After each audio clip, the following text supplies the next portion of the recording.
tire for the exact same price.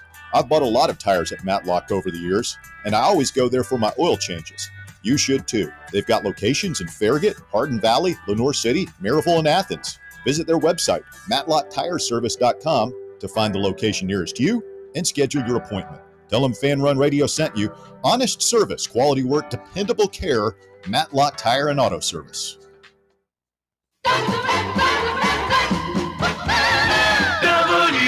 WKGN 1340. Go Vols!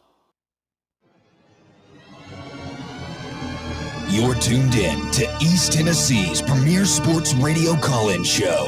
This is The Drive.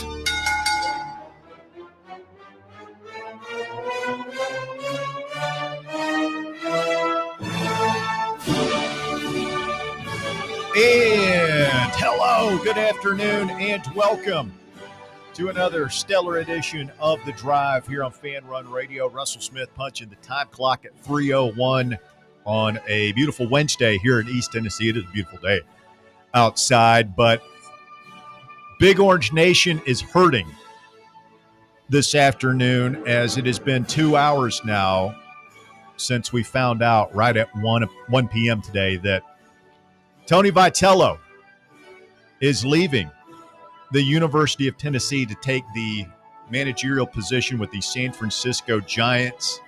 It ends an exceptional streak and an exceptional era here by Tennessee's head coach that saw him in 8 seasons go to 3 College World Series, win 2 SEC championships, 2 SEC tournament championships, and of course the 2024 national championship. Things will never be the same without Anthony Vitello in the dugout at Lindsey Nelson Stadium. Alongside Bob Baskerville, Barron Walker are through the glass this afternoon. We will have a press conference coming up here at the bottom of the hour. We will carry that for you live. Danny White set to speak with the media and shed some light. We'll get his thoughts on Tony Vitello leaving, but certainly a somber mood here in East Tennessee today, as the unthinkable has happened. This was not on anybody's radar just a couple of months ago. Now, go ahead there. Well, I was just going to say, I mean, it seemed like, LSU came and flirted with him. We worried then, but yeah, you're right. We didn't see this coming back in the summer at all. Figured they're building a guy $100 million stadium. Everybody's on board, and then it just seems like it just blew up. Yeah, we'll see what Danny White says. He did release a statement earlier today. Congratulations to Tony on this incredible opportunity to lead the San Francisco Giants. We wish him the best as he embarks on this new chapter in his career, and thank him for everything he has done to transform Tennessee baseball into a championship program. The growth of baseball on Rocky Top has been remarkable, culminating in the 2024 National Championship. We are committed to continuously investing in the program at a championship level across all areas. Furthermore, the upcoming $109 million renovation of Lindsey Nelson Stadium will transform it into one of the premier baseball venues, providing an exceptional experience for the best fans in all sports. Our focus is on our players and coaching staff while finalizing the next steps in this evolving process. Could have trimmed a little bit. You're not happy with the statement? No. I mean, could have just the last sentence was really, you thank Danny and then you move on to the focus now is to continue the excellence, not that we're building a palace. Well, don't you think that, and we're reading between the lines here, that is an initial attempt to deflect some of the criticism coming Danny's way as far as them not investing in the program to Tony's liking? I guess. Bob, you seem depressed, man. I've never seen you like this. You all right? No, I'm fine, man. A despondent Bob Baskerville. Well, yeah, I think we all are. Yeah, as 24 hours ago, I was sitting here saying, I think I'm kind of braced for it. And then Felt like I was taken for a little bit of a ride, man. It just feels like 3 hours later going into the evening, I was like, I don't know, man. He says he doesn't know. He doesn't know. So we got to hope. And I'm sure it was a hard decision for him. I don't want to begrudge Tony on anything here. He's earned this opportunity. We're forever grateful for what he has provided for this program and for this university and our state, right? But it was definitely like a mule kick when I saw that post come out on X today. It was like, oh man, I really figured something was going to happen today, for better or worse. I was just still hopeful that something good would happen. Well, we will cover it here this afternoon, and I think a lot of eyes are going to be on Danny White right now, and we'll hear what he has to say. I think I know what he's going to say. I don't think I know what he's going to do, which is now the question on the front of a lot of fans' minds is what happens next? Are they going to give Josh Elander this job, or are they going to try and open things up at a not very good time to have a national baseball coaching search? So my thing with Danny is this, and I've heard from multiple people. I have not talked to Tony about this, so this is not Tony. I expect Tony to take the high road and say nice things about Tennessee, the administration, and especially the fans. But I've heard from multiple people that the contact between, because this took 5 days from learning about this Saturday to the decision being made today. And Danny was at no point very communicative with Tony Vitello. I think they had maybe one conversation over the weekend, and then this drags on. And I think I speak for all of Vol Nation when I say, how can you not, in your position as his direct superior, his boss, at some point go to this beloved figure, this folk hero, Tony Vitello, and literally get down on bended knees and say, man, what do we have to do? We don't want to leave you. How can you not get in front of him and beg at some point? How do you not have multiple conversations with him? How do you not at least ask him to stay?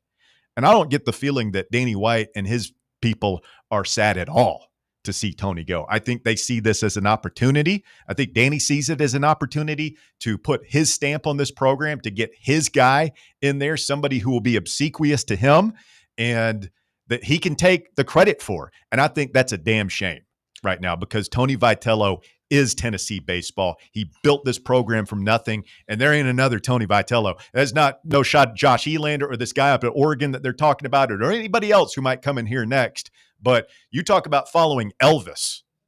This is not a tough act to him. It's an impossible act to follow, and it didn't have to happen, in my opinion, Bob. I don't think it had to come to this today.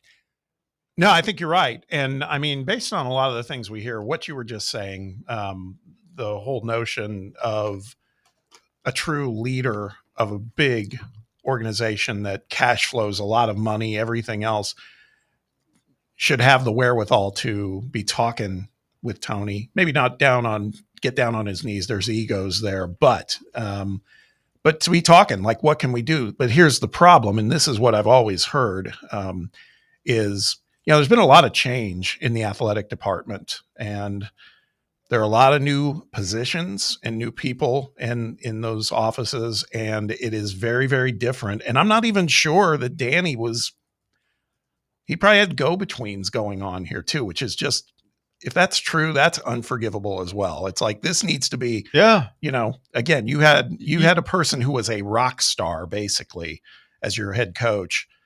And the fact that there was broken communication, it's very frustrating. That's the part that frustrates me, going past all the other stuff that we've talked about that may or may not be true. All these other things that we have beat the hell out of this week. That's the one thing, as a former leader of people and everything else, you understand retaining talent is what makes you look good. Okay. And I just feel like that somebody missed the script on this one. Well, I get that Tony is He's probably a little difficult to work with, quite frankly. Like he's probably really demanding, and when he doesn't get his way, it's probably not that's too bad. Like he's going to fight for his program and probably do so in an abrasive way. But you know what? This is college athletics, and he's a champion who, from my perspective, is irreplaceable. Now, I hope that they give this job to Josh Elander, and we'll get behind him, I think, as Vol Nation and try to lift him up and support him and support this program because we desperately want to keep it rolling. But we have seen this happen where you give it to the next guy time and time again, and it just doesn't work much, man, in any sport. So if it's Elander, I'm hopeful. If it's somebody else, we'll support them as well. It's what we do. It's why we're Tennessee fans. But I think Danny White has a lot of explaining to do, quite frankly. And what kind of pisses me off is I don't think we're going to get any of it today. I agree. We're going to get a lot of we wish Tony well, a lot of big phony baloney businessman smiles. They'll play up the Major League Baseball part of it. That's already, just an unbelievable opportunity. Yeah. And here's the other thing is, the former players, and we'll talk to Cal Stark, the catcher from the national championship team from Farragut High School here locally. He's in town. He's going to join us in hour number 2 to give us his thoughts. And there's already been, I believe Grant Ramey wrote a piece at VolQuest with a bunch of former players basically saying, you have to give Josh Elander this job. If they don't, I think this get a little ugly with these former players. And I'm hearing, and we'll see what Danny says here in a minute, but there's some thought that maybe he's about to name Frank Anderson the interim coach, which to me is just a way for Danny to avoid having to put Elander in that position so that he can have a little bit of flexibility. Because he knows if he puts Elander, the interim tag on him, even for a little while, that the pressure will ratchet up on him to go ahead and give him the job. And I don't think Danny wants to do it. I think he wants to bring in his guy. But he's also facing those former players are very a lot of them are very vocal. Well, they're Tony guys. They're going to be vocal. Yeah. They're going to be pushy. They're going to be downright insistent. Yeah. What's the word? Abrasive about, and they're just they'll put it out there. And what's wild is that the fan base is going to be completely behind. Danny White has somehow pitted himself against the former players, the current players, the fans, everybody. I don't know. I'm with you. This did not have to happen. Well, and I get it's Major League Baseball. It's a once in a lifetime opportunity. I believe, and we may never know, but I believe if Danny had just swallowed his pride at some point Sunday or Monday and gone to Tony, I'm not calling him like, meet up somewhere, meet up over at the facility, go to dinner, go over to his house, like, and just sit with him and say, like, look, man, we've got our signals crossed somewhere. Like, I'm a winner, you're a winner. We should win together. Like, let's bury the hatchet and move forward. We have been building the stadium for 5 years for you, and it's finally done. You can't walk now. We can't let that happen. Right? What do we have to do to fix this? He didn't do that. No, he didn't. He literally let that guy walk out the door today. Brent Hubbs was over there and said that Tony is leaving the facility and was too emotional to speak. Yeah, so he was in tears. I mean, he literally built that place, Bob, and he had to walk away from it today. I know that broke his heart. I don't think anybody feels this way, but let's be clear. This was not a money grab. It's being reported. Bob Nightingale, USA Today, said, Tony's taking a pay cut for this job. Plus the taxes and cost of living. Well, yeah. I mean, what do you read into that? Yeah. He wants to be a major league manager. I think that's some of it. We should that's never. Not all of it. I think that's the bulk of it. Like, this is a guy who his dream is to be a manager at the major league level. That's not an argument. Like, that's what he wanted to do. And, like, that has to be the bulk of that decision. if there was some stuff with Danny White that was going on in the background that might have helped him make that decision more clearly, then yeah, that was probably also involved and mattered in that decision making. But bottom line is, he wants to be a Major League Baseball manager. Like that's what he dreamed of being. I don't know, Walker. I think he had that dream, just like we anybody who's ever picked up a bat has a dream of being in the big leagues, and I'm sure that was. But I think whatever has gone on, and there's just too much smoke. I'm sure Danny's about to say there's nothing to it. There is something to it. I'm not going to say that they hate each other's guts. Yeah. But if they had a better relationship, I think that Danny might have been able to convince him to stay. Well, here's the thing. When he got the call from the Giants, now we don't know this. This is just hypothetical, but you piece it together and it makes sense. He got the call from the Giants, from Major League Baseball. Of course, you are going to listen. You're going to consider it. But somewhere along the line, you can start to believe that maybe there was conversation that happened or the news got to Danny, but nothing really materialized. You know? And so finally, I don't want to say like Tony, this was obviously a very hard decision for Tony, but there's part of me that thinks he's like, oh no, man, I think now I got to take this, because I've taken it this far. Bob, I almost feel like he's been waiting these past 3 or 4 days for somebody from, and I know the boosters are getting involved, but I think you want to be able to trust your boss. You want to be able to look the man in the eye and say, hey man, I think he was waiting for Danny White to come to him and fix this. And he never did. Yeah. And deep down, and he'll never admit this, but I think Danny White is relieved today. I think he's happy that he's gone, man. I think he viewed Tony as kind of a buzzing gnat around his head while he's trying to get his football money machine operating at peak efficiency. And he didn't want to fool around with a quote unquote non-revenue sport. And Tony's very insistent on having his needs met. And he was tired of it, and he wants to have somebody that can be under his thumb. And I think that's what he's going to do. I think he's going to pass over Elander and Frank Anderson and bring in his own guy. Let me ask you this, just going 3D with it, but do you think that Danny White might have known that this might have been the outcome when he let, whatever the money discrepancy with the revenue share thing, that part of it? You think Danny was using that to push the buzzing gnat out the door?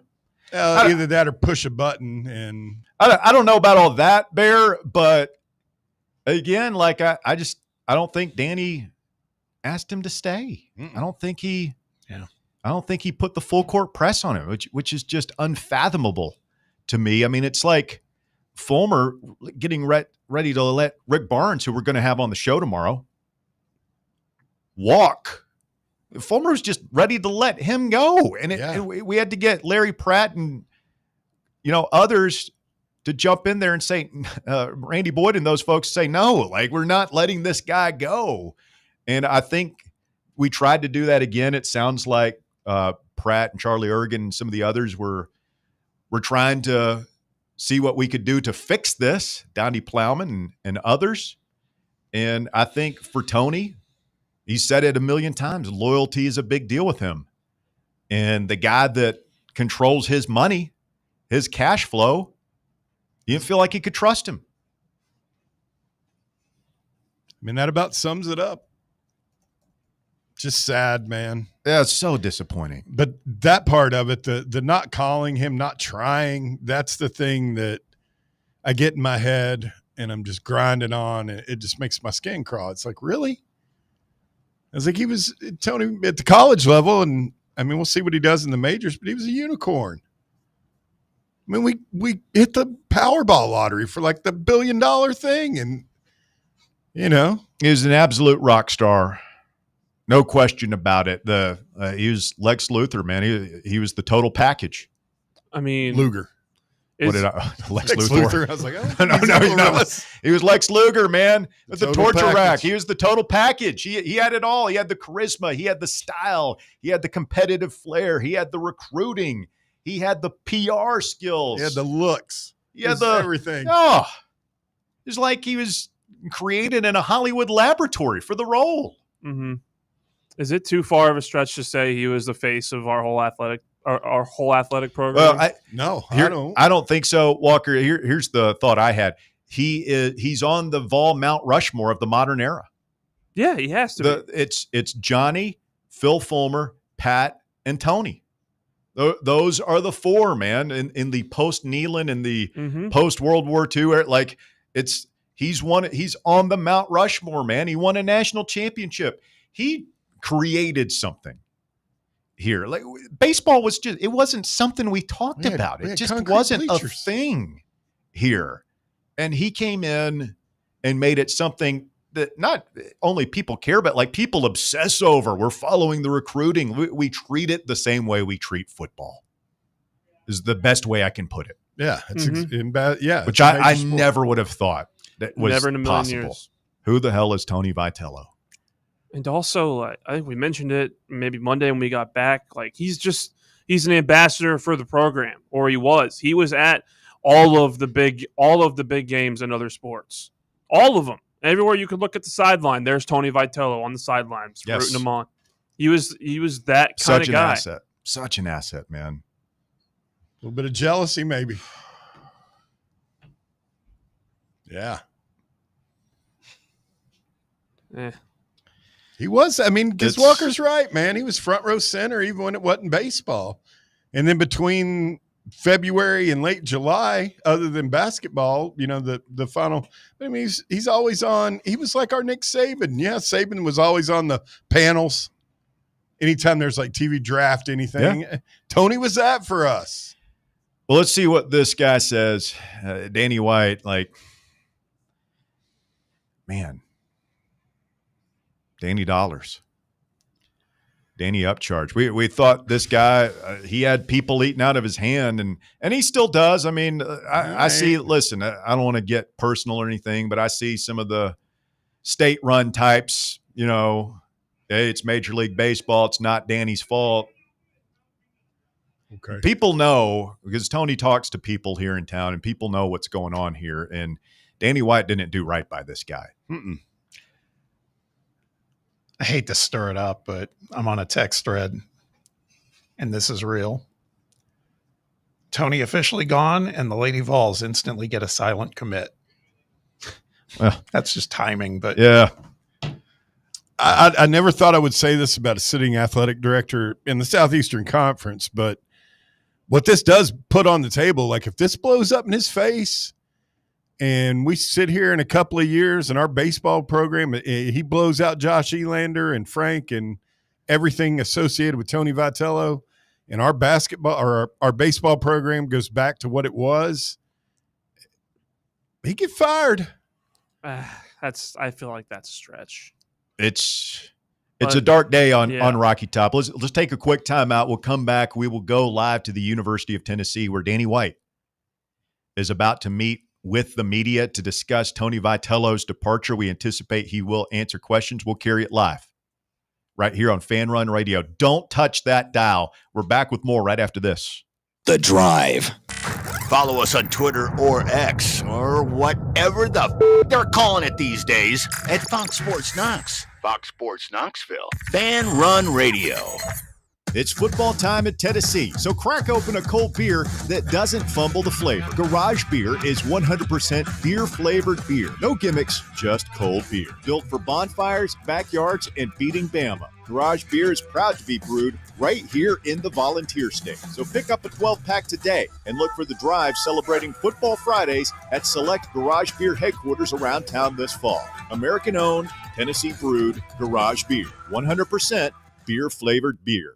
Hi, I'm Bo Kregner from the Kregner Group. Are you looking to buy or sell a home? Whether you're upgrading, downsizing, or just need a change, it's never been more important to have experienced, trustworthy representation in the real estate process. So if you have any real estate questions, I'd love the opportunity to earn your trust. Call me anytime for a free chat, 865-742-1035, or find me online at boknowshouses.com. the Kregner Group, real estate the right way. Knoxville, get ready. The Big Sports Show is coming Saturday, November 8th at the World Exposition Hall. Meet your favorite sports stars, Hall of Famer Earl Campbell, baseball greats Wade Boggs, Dwight Gooden, and Jose Canseco, plus UT legends Shamiqua Holtzclaw, Carl Pickens, and many more. Autographs, photos, and memories you'll never forget, all in one huge day. Tickets on sale. Get yours now at BigSportsShow.com. That's BigSportsShow.com. The Big Sports Show, Saturday, November 8th, Knoxville. Don't miss it. Fall fans, reimagine your home at Broadway Carpets and Flooring for any remodeling or building needs. With a variety of carpets, rugs, hardwood, vinyl, and stone, Broadway has all the flooring and installation options you're looking for, including pet-resistant products like Pet Perfect Carpet from Shaw Floors. Visit their showroom in downtown Knoxville or the location in West Knoxville located on Kingston Pike near Pellissippi Parkway today. It's time for the North Knox Siding and Windows High School Football Player of the Week. Brought to you by North Knox Siding and Windows. Call 865-689-0505 or visit them online at northknoxsidingandwindows.com. This week's North Knox Siding and Windows High School Football Player of the Week is Central High School quarterback Caden Long. Long completed 21 of 27 passes for 246 yards and a touchdown in last week's 38-35 Central victory over Halls. Long also carried 19 times for 76 yards and 3 more touchdowns as the Bobcats improved to 7-2 on the season. Central High School's Caden Long, this week's North Knox Siding and Windows High School Football Player of the Week. North Knox Siding and Windows, locally owned and operated. They can handle all your siding, window, gutter, and roofing needs. Call 865-689-0505 for a free estimate or go online to northknoxsidingandwindows.com. Hi, I'm Jessica Lodgen, one of the hygienists here at Knoxville Smiles. If your children are having sleep or behavioral issues, we have things we can do in modern dentistry that can help not just with their dental health, but also their overall health. Early intervention is the key for younger patients and can avoid costly procedures later in life. If you'd like to learn more, give us a call here at the office and schedule an appointment. 865-539-1776. Or just book online at knoxvillesmiles.com. Smile brighter with Knoxville Smiles.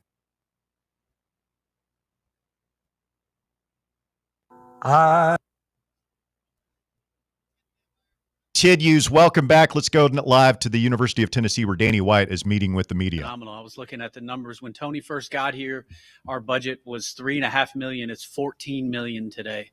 We have the top budget in college baseball. We're building a $109 million stadium.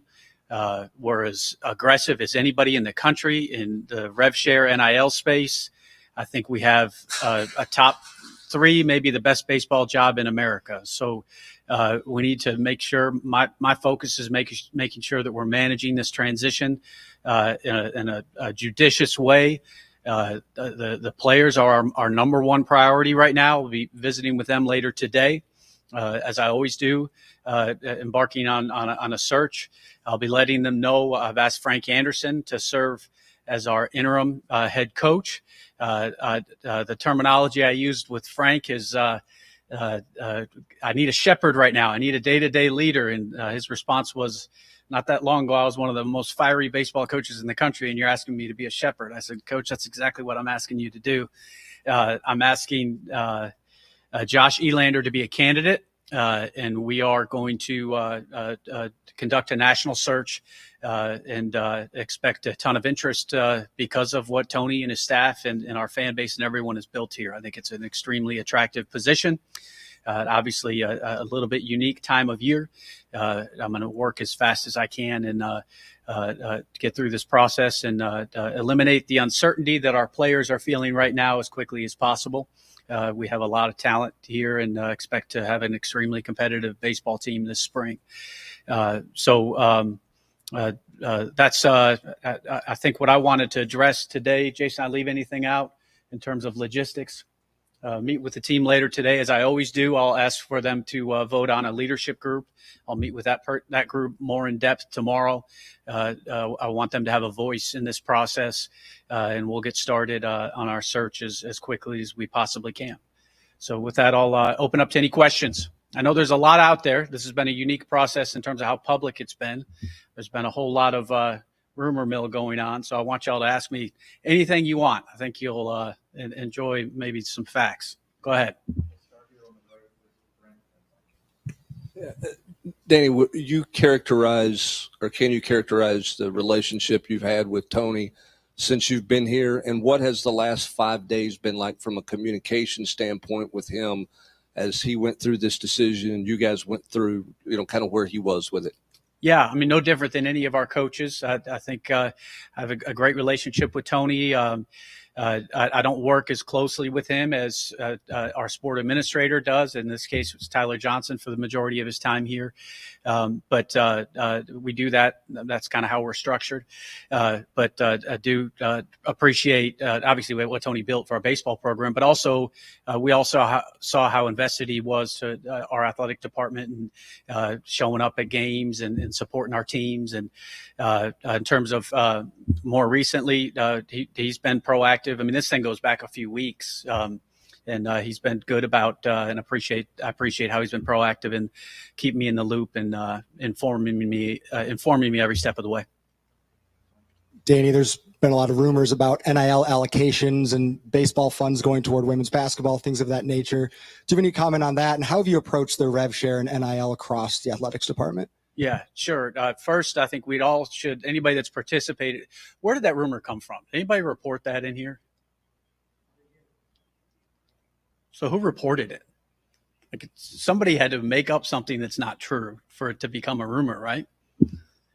So I think we should all collectively apologize to Kim Caldwell and our women's basketball program because that's factually incorrect. Never happened. Our rev share numbers are consistent with the House settlement. 5% for women's basketball, 15% for men's basketball, 75% for football, 5% for other. We, with that other bucket, which is $900,000, we distributed $750,000 to our baseball program. That is far from what we do for baseball or for any sport. Like all the most competitive programs in the country, we participated in front loading last spring. Baseball was a beneficiary of that. We are supporting baseball. I think at a higher level than anybody in America. We are full scholarships in baseball, all 34 spots. We were one of the first schools to sprint to that. I think we're the only school in the country that's also doing cost of attendance on top of that. That was about a $1.2 million new investment this year that a sport like women's basketball wouldn't have gotten. And we do more with rev share and with NIL packages for baseball on top of their rev share. So I know what the competitive space is in the SEC and across the country. I know our baseball program is extremely well equipped. Otherwise, we wouldn't be recruiting at the level we are. Danny, 2 questions. In terms of the interim, why the move with Frank now instead of maybe Josh, who would step in when Tony was not present? And secondly, do you have a timeline? I know you said as soon as possible. Do you have a timeline for when you want this whole thing wrapped up, obviously over the course of the next couple of weeks? Yeah, a combination of factors. Frank's obviously been a head coach, but probably more importantly, as quickly as I'd like to move, I'd like Josh to be able to focus on his candidacy. And he's kind of in the middle of all this too. Up until this morning, the entire staff didn't know the decision that Tony was going to make. So he's been focused on recruiting and coaching his players. We have an incoming class. There's a lot going on. And I didn't want to throw this on him now while also maybe treating an interview as an afterthought. I want to be able to focus on the interview process. Communication with Josh or Frank before this morning, and what is your relationship with Josh like? I don't make common practice of becoming chummy with our assistant coaches. I think that there's a chain of command that would be inappropriate to have social relationships with them. But for the first time last night, I visited with each of them individually and talked about this plan. At that point in time, it was a contingency plan. We didn't know the decision that Tony was going to make. But have had a chance again to visit with him more today and look forward to doing that more as we embark on the search process. There's been some talk too about roster size in this sport, what it can be in the spring, what some teams are right now. There's numbers 45, 44, 39, 34. What is the roster number, and where does Tennessee's roster number compare to its competitors at this point? Our roster numbers have all changed with the House settlement post July 1. And they're consistent with our scholarship numbers now, which is a great thing for a sport like baseball. We used to be capped at 11.7 scholarships, and now there is no cap. So we have 34 roster spots and 34 full scholarships. With the first year and the designated student athlete opportunities, there's a chance to be somewhat flexible, but once we get out of the period with DSAs, there's going to be zero flexibility. So all of our coaches for all 20 sports were informed of what the roster numbers are over a year ago. And the expectation for all of our head coaches is to meet your roster spots, a part of the job. We have to be compliant with the House settlement, and we also have Title IX considerations. We have to balance our number of participants on rosters with men versus women across all of our sports. Has to be consistent with the student body across the campus, and then also the scholarship allocation from a grant and aid perspective. So there's roster numbers are important for every sport, but I think they're an easy thing to manage. We just need our coaches to hit their numbers.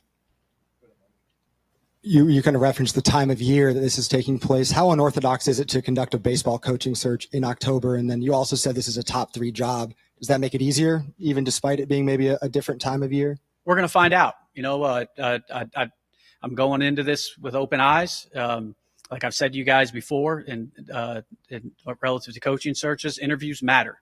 I won't ultimately know what the right decision is till I go through that process and get an opportunity to compare candidates against each other and to hear from our student athletes, all that stuff. But I expect that there's, even though it's a difficult time of year, I expect that there's going to be a ton of interest because of what Tony's built here, what we've all collectively built here, our players, our fans, our donors, everybody contributing to that awesome new facility that'll open up this season. Kind of on that note, and you touched on it a little bit, is there anything specific you're looking for in this coaching hire? Maybe recruiting, maybe hitting up, pitching. Is there anything specific in terms of what your ideal candidate is, age, experience, anything like that? Nothing specific. The first data point for me will be hearing more directly from that leadership group of the student athletes, what they're experiencing right now. A lot of times when you go into a coaching search, it's because there's the team isn't having the kind of success you want to have. So how do we make things better? But we're obviously 18 months removed from a national championship and just lost our coach to the big leagues for the first time in the history of college baseball. So we have a positive momentum and a good thing going, but I still want to hear their perspective and learn from that and then go into the process. But I don't have anything in particular in mind. Maybe building off of that, you jokingly mentioned to Frank Anderson you're running a shepherd for the program. Is that also something that is a high priority for you and the next head coach? Not necessarily. I think I use that term because, like, right now the kids need to know who's the head coach. They need that. There's got to be somebody in charge. So in any kind of coaching transition, I'm always like, immediately we have to have an interim coach. That interim coach might be in that role for 4 days. It might be a lot longer than that. I don't know, but there's got to be, you got to fill that void. So that's where the term shepherd came from in my mind.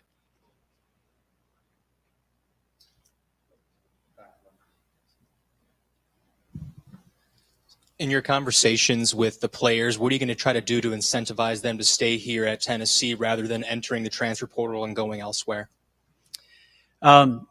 I always, in every single transition, encourage the players not to let their emotions get the best of them, focus on their academics, focus on baseball right now.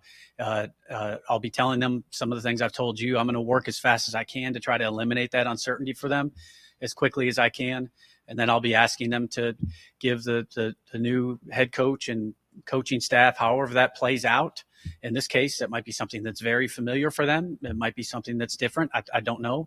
But ask them to assess what that looks like, really for their own best interests. They have a tremendous opportunity here at Tennessee. And like every student athlete we have here, if they choose to do something different, then that's their decision.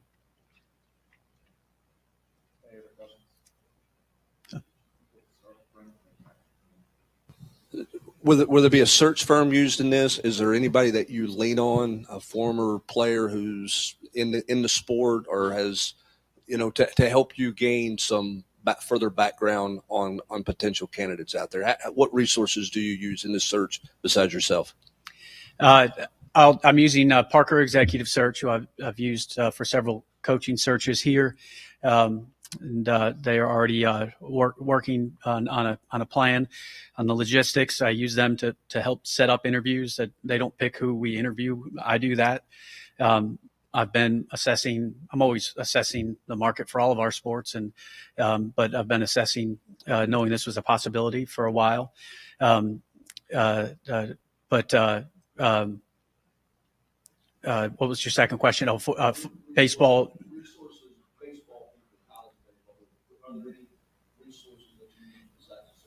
Yeah, I think in every search, I try to lean on people I trust in the sport to know more about it than I do. And I'll be looking for opportunities to do that here too. Two-parter for you. First, what is your message to Vol Nation? Obviously, they are not happy that their national championship head coach is leaving for the big leagues.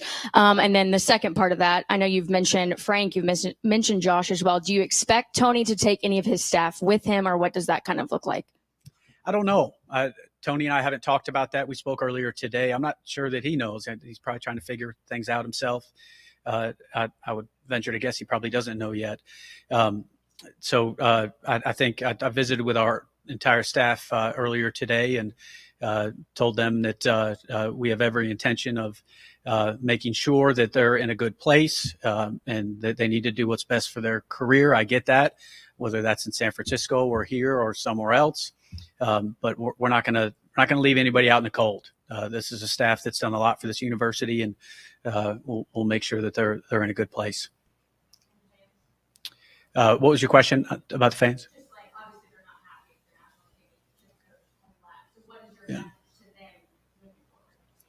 I don't know that anybody's happy that Tony Vitello is not our coach anymore. We won a national championship and won a historic amount of games. But I also think that we should be happy for him. This is a decision that he made that is a pretty phenomenal accomplishment. So I go back to what I said at the beginning. I don't think this is a sad day. I think this is a proud day. It's a compliment to our program and what's been accomplished here. And it's certainly mostly a compliment to Tony. Just going off everything you've said, you intend to have a head coach in place then for the 26th season, and there's not a plan to have Frank operate as interim through that whole season, correct? I'm not putting myself in a box with anything right now. This is kind of unprecedented to have a coaching transition this time of year. So I don't know how this plays out.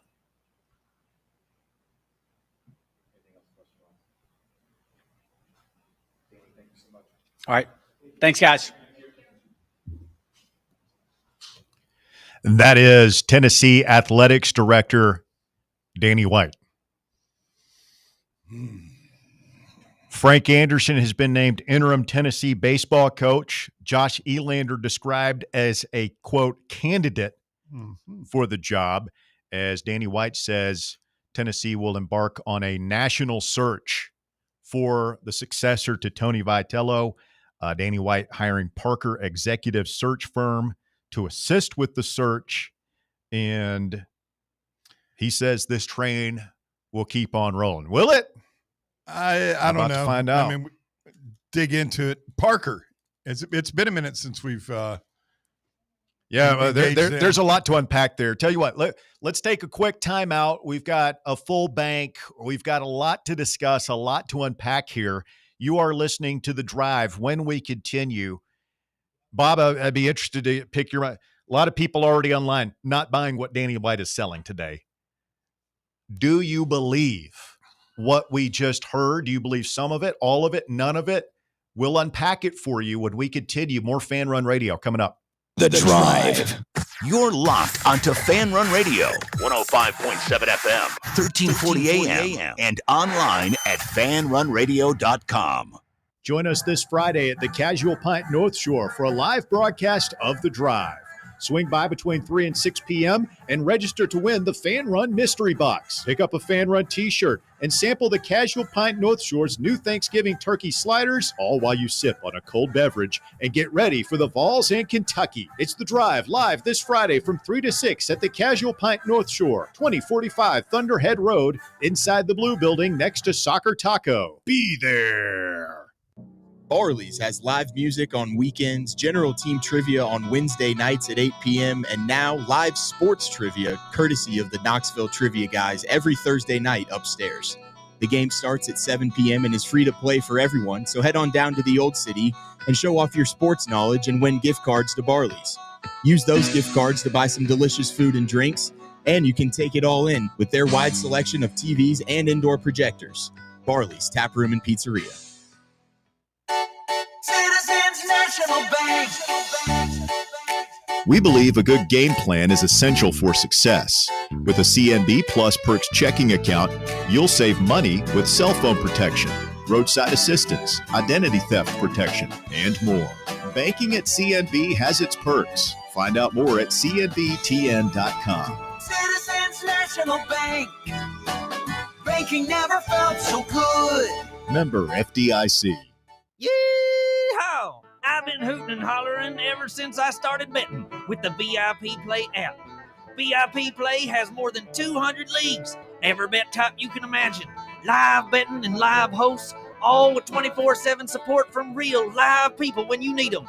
Start betting better with the VIP Play app today. Don't be a better, be a better with VIP Play today. Download VIP Play today or head to VIPPlayApp.com. Make sure you use the promo code FANRUN to take advantage of their welcome bonus and so they know that we sent you. Gambling problem? Call 1-800-8899-789. Must be 21 or older and located in Tennessee to bet.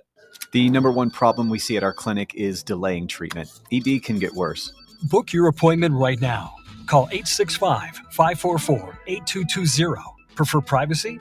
Book online in under 30 seconds at menspronknoxville.com. At our clinics, men's sexual health is the whole job. Look, I'm a normal guy too. I hate going to the doctor, but we've helped so many guys in here just like you. Even if pills have failed, our medical team is going to take the time to talk you through it.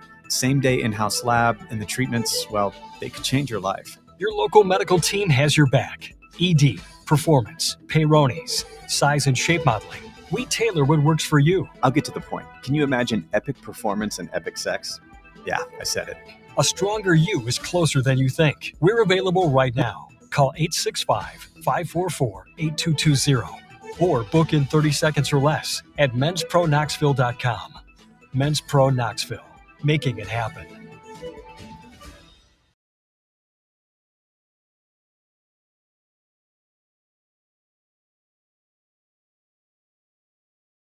Danny White meeting with members of the media just moments ago. You heard it here on Fan Run Radio. The San Francisco Giants 10 minutes ago releasing a statement as they have named Tony White the 40th manager in club history. Giants president Buster Posey saying, "We are thrilled to welcome Tony to the Giants family. One of the brightest, most innovative, and most respected coaches in college baseball. Throughout our search, Tony's leadership, competitiveness, and commitment to developing players stood out." A quote from Tony, quote, "I'm incredibly honored and grateful for this opportunity. I'm excited to lead this group of players and represent the San Francisco Giants. I can't wait to get started and work to establish a culture that makes Giants faithful proud. I'd like to thank Greg Johnson, Larry Baer, Buster Posey, and Zach Manassian for this responsibility and the opportunity to lead this iconic franchise." Tony Vitello today, his first public comments since all this news broke. And Bob, it's just your reaction to what we heard from Danny White. He seemed a little uncomfortable. And I'm, again, speaking as someone who's had to be in the crosshairs of a tough conversation with a lot of people, public, you name it.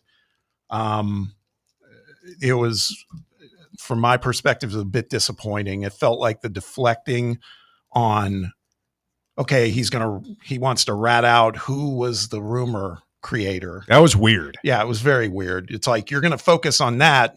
less than maybe talking to your coach that you just let walk away, national championship coach. That's one thing. The other thing, it reinforced what I said earlier in the show.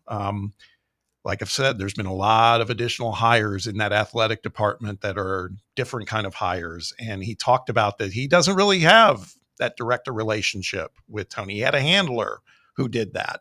And I'm sure that person does a great job. But when it comes to this, it's like, man, it's not about, that's when you get involved as the leader.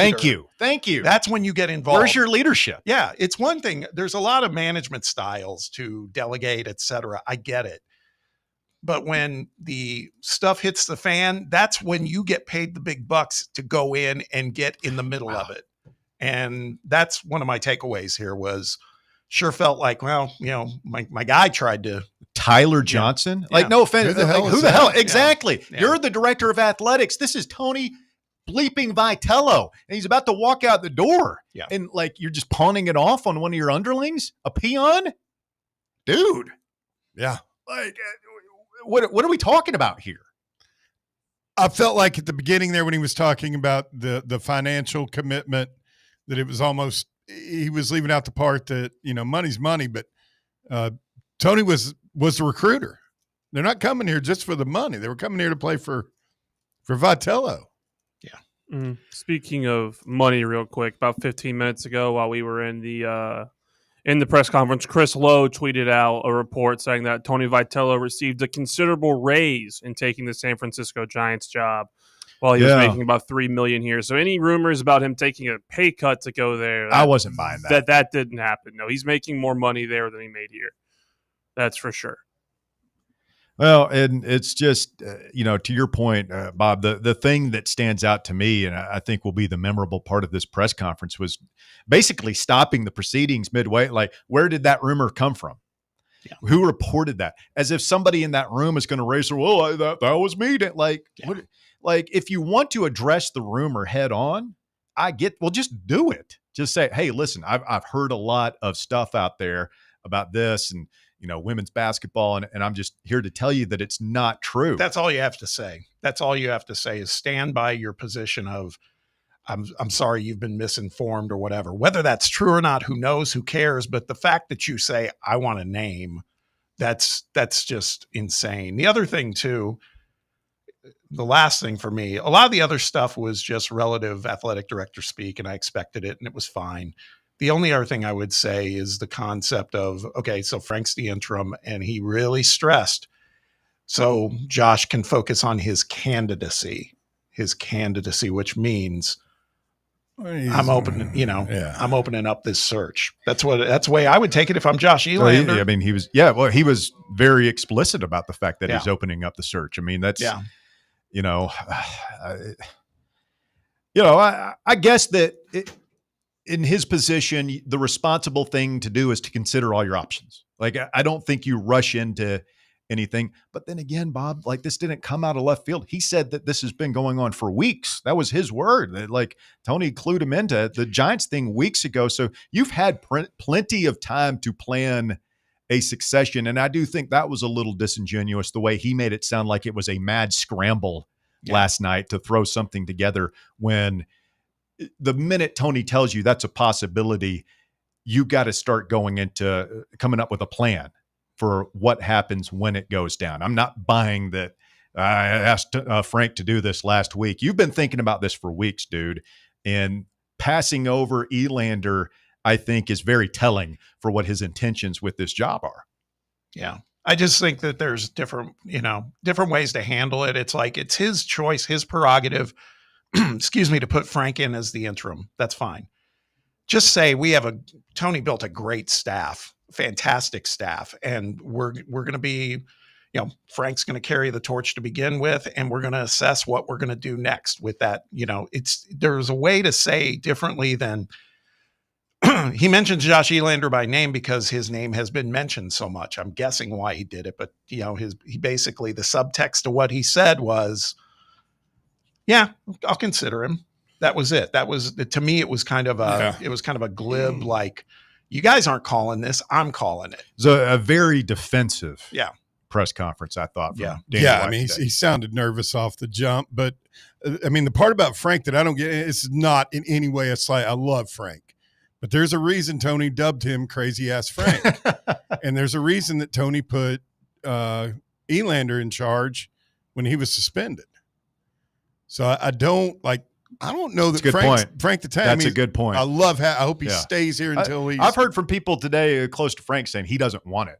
He doesn't want the job. I think naming him the interim coach today is, that is a slap in the face, quite frankly, to Josh Elander. Absolutely, it is. It's incredible. I mean, I don't know.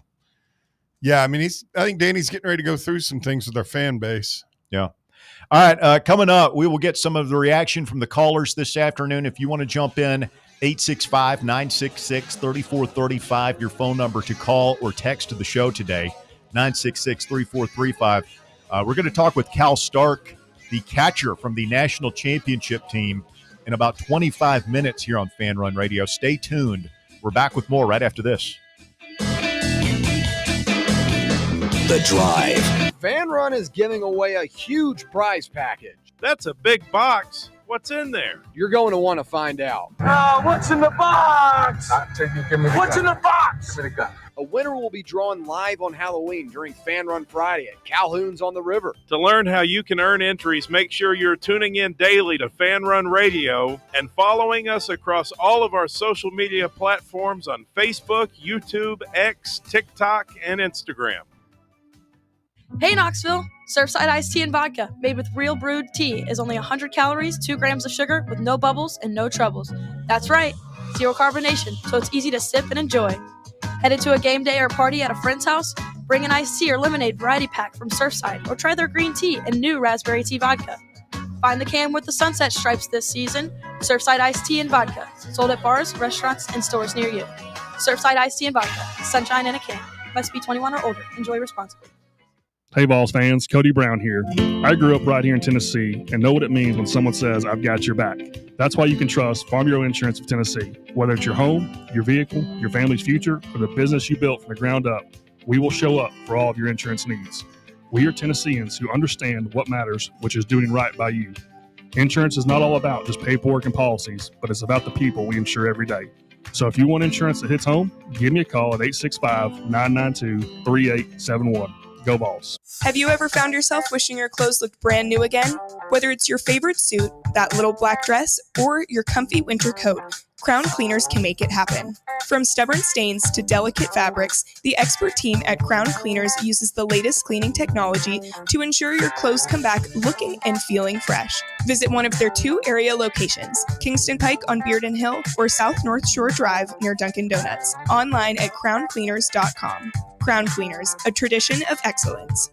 Got a flat tire? Strange noise under the hood? Don't stress. Roll into Matlock Tire and Auto Service. From oil changes and brake repairs to brand new tires, Matlock's certified techs do it all. Fast, friendly, and fair priced, Matlock is the home of the price match guarantee. Bring in any competitor's ad and Matlock will match the exact same tire for the exact same price. Matlock Tire and Auto Service, 5 locations in East Tennessee. Visit MatlockTireService.com to find the location nearest you and schedule your appointment.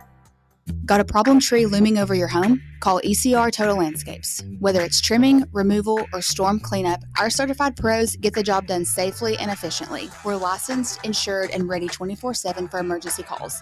Big or small, we cut them all. ECR Total Landscapes. Call now for a free estimate, 865-384-2012, and mention promo code FANRUN for free stump grinding on any tree removal now through the end of the year. Also, visit us at ecrtotallandscapes.com. You're listening to FM 105.7 and AM 1340, WKGN Knoxville, and W289CU Knoxville, Fan Run Radio. Are you a federal employee facing workplace challenges like suspension or removal? Are you concerned about your security clearance with any federal agency? You know the Griffin Law Firm is your trusted ally in military legal matters. But did you know they also specialize in civilian federal employment law? If you're a federal employee facing workplace challenges like suspension or removal, if you're concerned about your security clearance with any federal agency, the DOE, FBI, FCC, or DOD, you might not know it, but you do have legal recourse. The Griffin Law Firm specializes in federal employment law, military law, and security defense law. VFL Marshall Griffin and his experienced team are ready to make your problem their problem, no matter which federal agency you work for. Don't face federal employment issues alone. Remember, remain silent, request counsel, call Griffin Law, 888-707-4282, online at griffinlawdefense.com. It's time for the Drive's Top 4 at 4.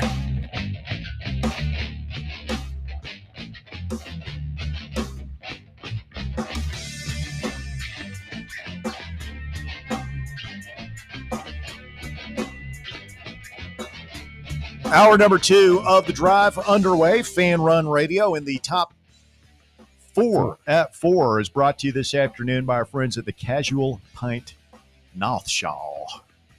Walker Smith, what you got?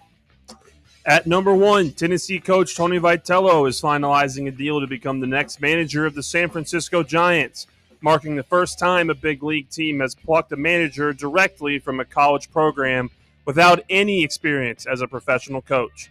Vitello took over in 2018 and posted a 341 and 131 record with the Vols, highlighted by a national championship in 2024. Frank Anderson has been named the interim coach. Talking with the guys outside, it's really just a state of shock right now. It's really starting to sink in. I'm looking at the Giants Twitter account. They just posted a picture of Tony in a Giants uniform. Handsome Dan. It hit hard, man. They're going to sell a lot of merch in the greater East Tennessee area. It's tough. You think people are going to become Giants fans? Yeah.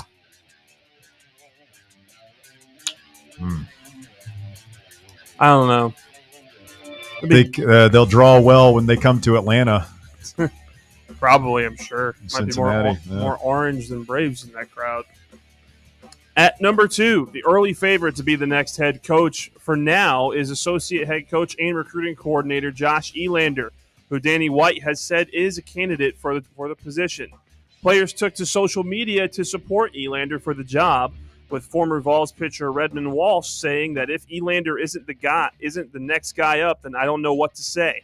He's built to lead the Vols and continue his legacy. Christian Moore said that there isn't anyone that deserves it more than he does and that he is the glue to it all.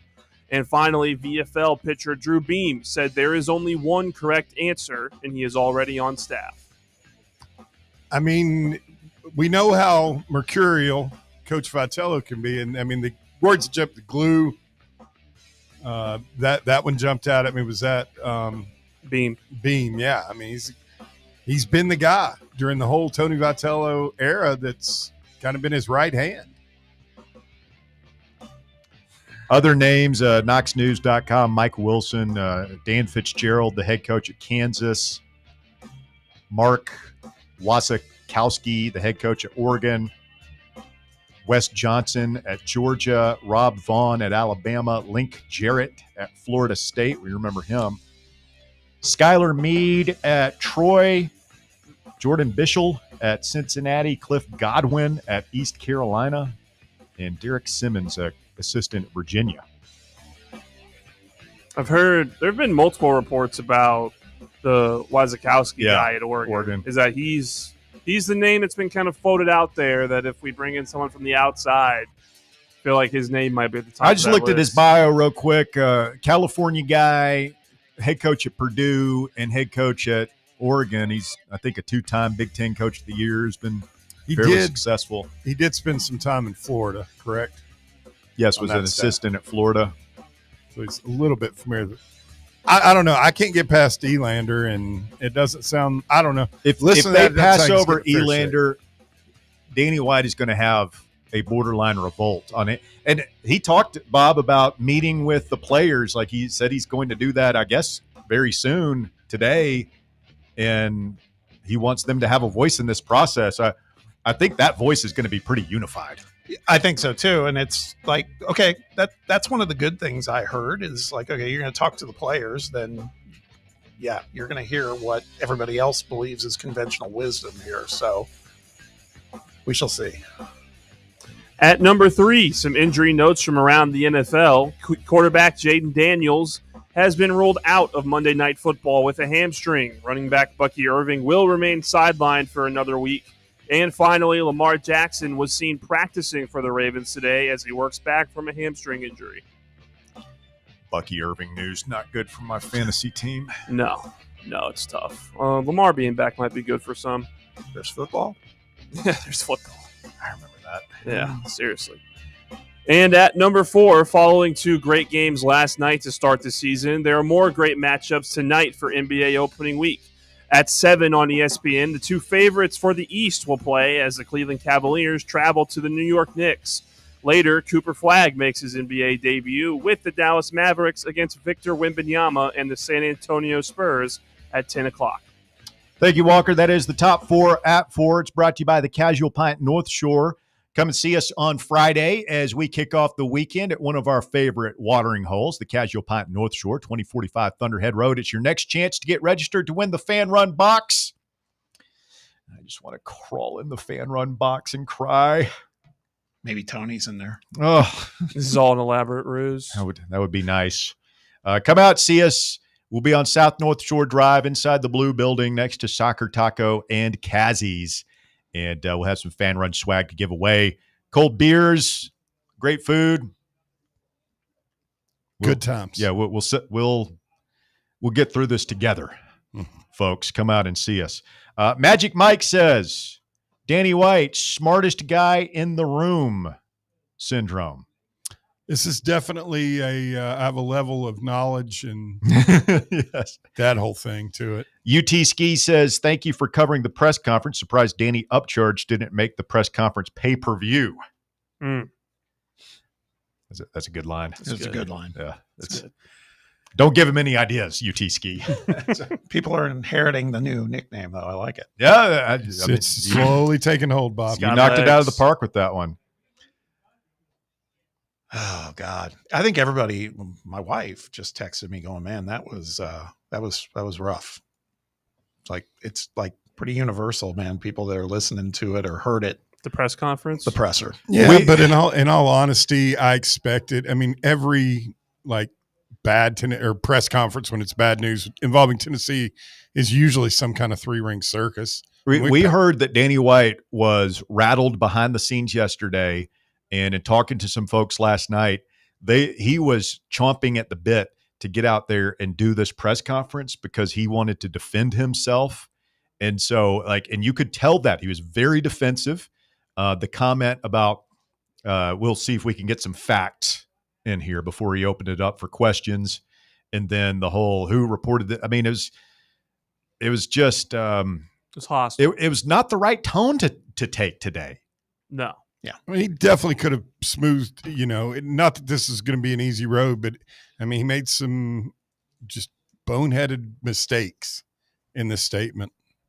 I'm kind of surprised Boyd or Plowman didn't stop him, save him from himself. But here's the thing with the press conference, these press conferences are supposed to be cookie cutter, say absolutely nothing and be like, okay, we're going to go on and we're going to start this process and move forward. Not with this guy. And Danny White instead comes out and just defends himself more than he talks about the baseball coach. And if that transition, when he talked about what that process is going to look like, when do you think it'll be done? His answer was, I don't know. This is something we don't know. Well, here's the thing. Someone at that level that makes that kind of money and in the type of organization he's built, it seems to me most of the time when you're going to go up and speak in those circumstances, you have what they call a comms person who is helping you kind of chart the and narrative. He does. Yeah. And I'm sure he's got that, but it feels like either A, that person didn't do their job, or B, he just abandoned whatever he was given. I'm tempted to think it was the latter, because usually you've got somebody at that level supporting a person like that. They're usually pretty accomplished and know what they're doing. So all the way around, it's just the whole thing's unfortunate, man. It is not what people wanted to hear. And you're right, Walker. It felt like we were hearing more defending his decisions and what he's done. To me, I'm absolutely blown away by what I heard, and I don't mean that in a good way. What was really shocking was he was asked twice to give a statement to Vol Nation about the state of the baseball program and where it was going, And he didn't answer the question. Yeah. He moved on. Like, he did not give a direct statement to the fans when he was prompted to just say something like, hey, we're going to put our best foot forward and do something cookie cutter like that and just move on. And he didn't do it. Poll in the field this afternoon. Do you approve of the job Danny White is doing as UT's athletics director? We've got 382 votes cast right now at Russell Smith on Twitter. 13.6% of the audience strongly approves. That's down. 37.2% approve. So right at 50%. Which is a stunning sub 50 fall for just below 50%. Stunning fall for a guy who's unanimously in the 90s every time we've done this poll since he's been here. 26.2% disapprove, 23% strongly disapprove. So almost half your very divided right now on Danny White. I wonder if we put that out post press conference. Once it's all. This press conference has time to sink in fans' heads, but I didn't like hearing Josh Elander as a candidate because, again, to me, not so much out of just loyalty. This thing's about to get ugly behind the scenes. Yeah, the former players are going to go to war for this guy. We're going to talk to a former player coming up here in just a minute.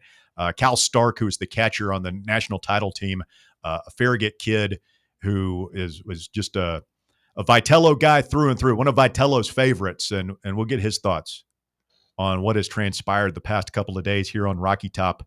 Let's get a call. Jordan, you're on the drive, Fan Run Radio. Go ahead, Jordan. Hey, fellas. Hey, man. Over here just mourning the loss and drinking from a keg of despair. Maybe the biggest keg of despair of the entire football season. I know it, buddy.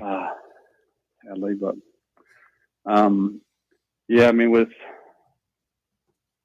Danny, one I had a question about one thing, and I'm a math guy, and he said that we're giving the women 5%, women's basketball 5%, and it was 900,000. But I thought that the maximum that you're allowed for rev share was like 20 million. 5% of that should be 1 million. So were we not able to maximize our rev share? Yeah, I want to go back and read those numbers exactly as he listed them. What we had heard months ago when rev share started in July was that most schools were going to go, and we're ballparking, everybody can do it differently. But again, you've got 21 point whatever $1 million to divvy up. 75% of that money, if you're fully funding, goes to football. 15% goes to men's basketball, and then 5% goes to women's basketball, and 5% to everything else. My opinion is that other 5% should go to baseball. And that's no offense to the soccer team or the women's softball team or the diving team or the track team, but ain't nobody paying admission to go. Nobody's watching that on TV. We're talking about revenue sharing. We're sharing revenue, and if you don't produce revenue, are you really Tony should be making just as much as women's basketball. For sure. Yeah, for sure. Minimum. I don't know that I wouldn't have. As sacrilegious as this will sound, have him making more than women's basketball, and I might have chipped a percentage point or two away from football and basketball. I mean, the guy won a national championship. I think his value to the university was immeasurable. I think this was, if what all the rumors that we've heard are true about him not talking to Tony and what you were talking about at last hour, Russ, then I mean, it's just boneheaded decision. Here's the thing, man. Jordan, is he's talking out both sides of his mouth to us. Yeah, on one hand, that's my point. On one hand, he said, "I got a great relationship with all my coaches," and then on the other hand, I don't talk to him. I've got a guy who handles him. And it's like, said, I try not to have relationships with the assistant coaches. Yeah, and I'm like, I get that. I mean, that's fairly normal business. You don't fraternize with your employees, but that's not what we're talking about. Employee too, though.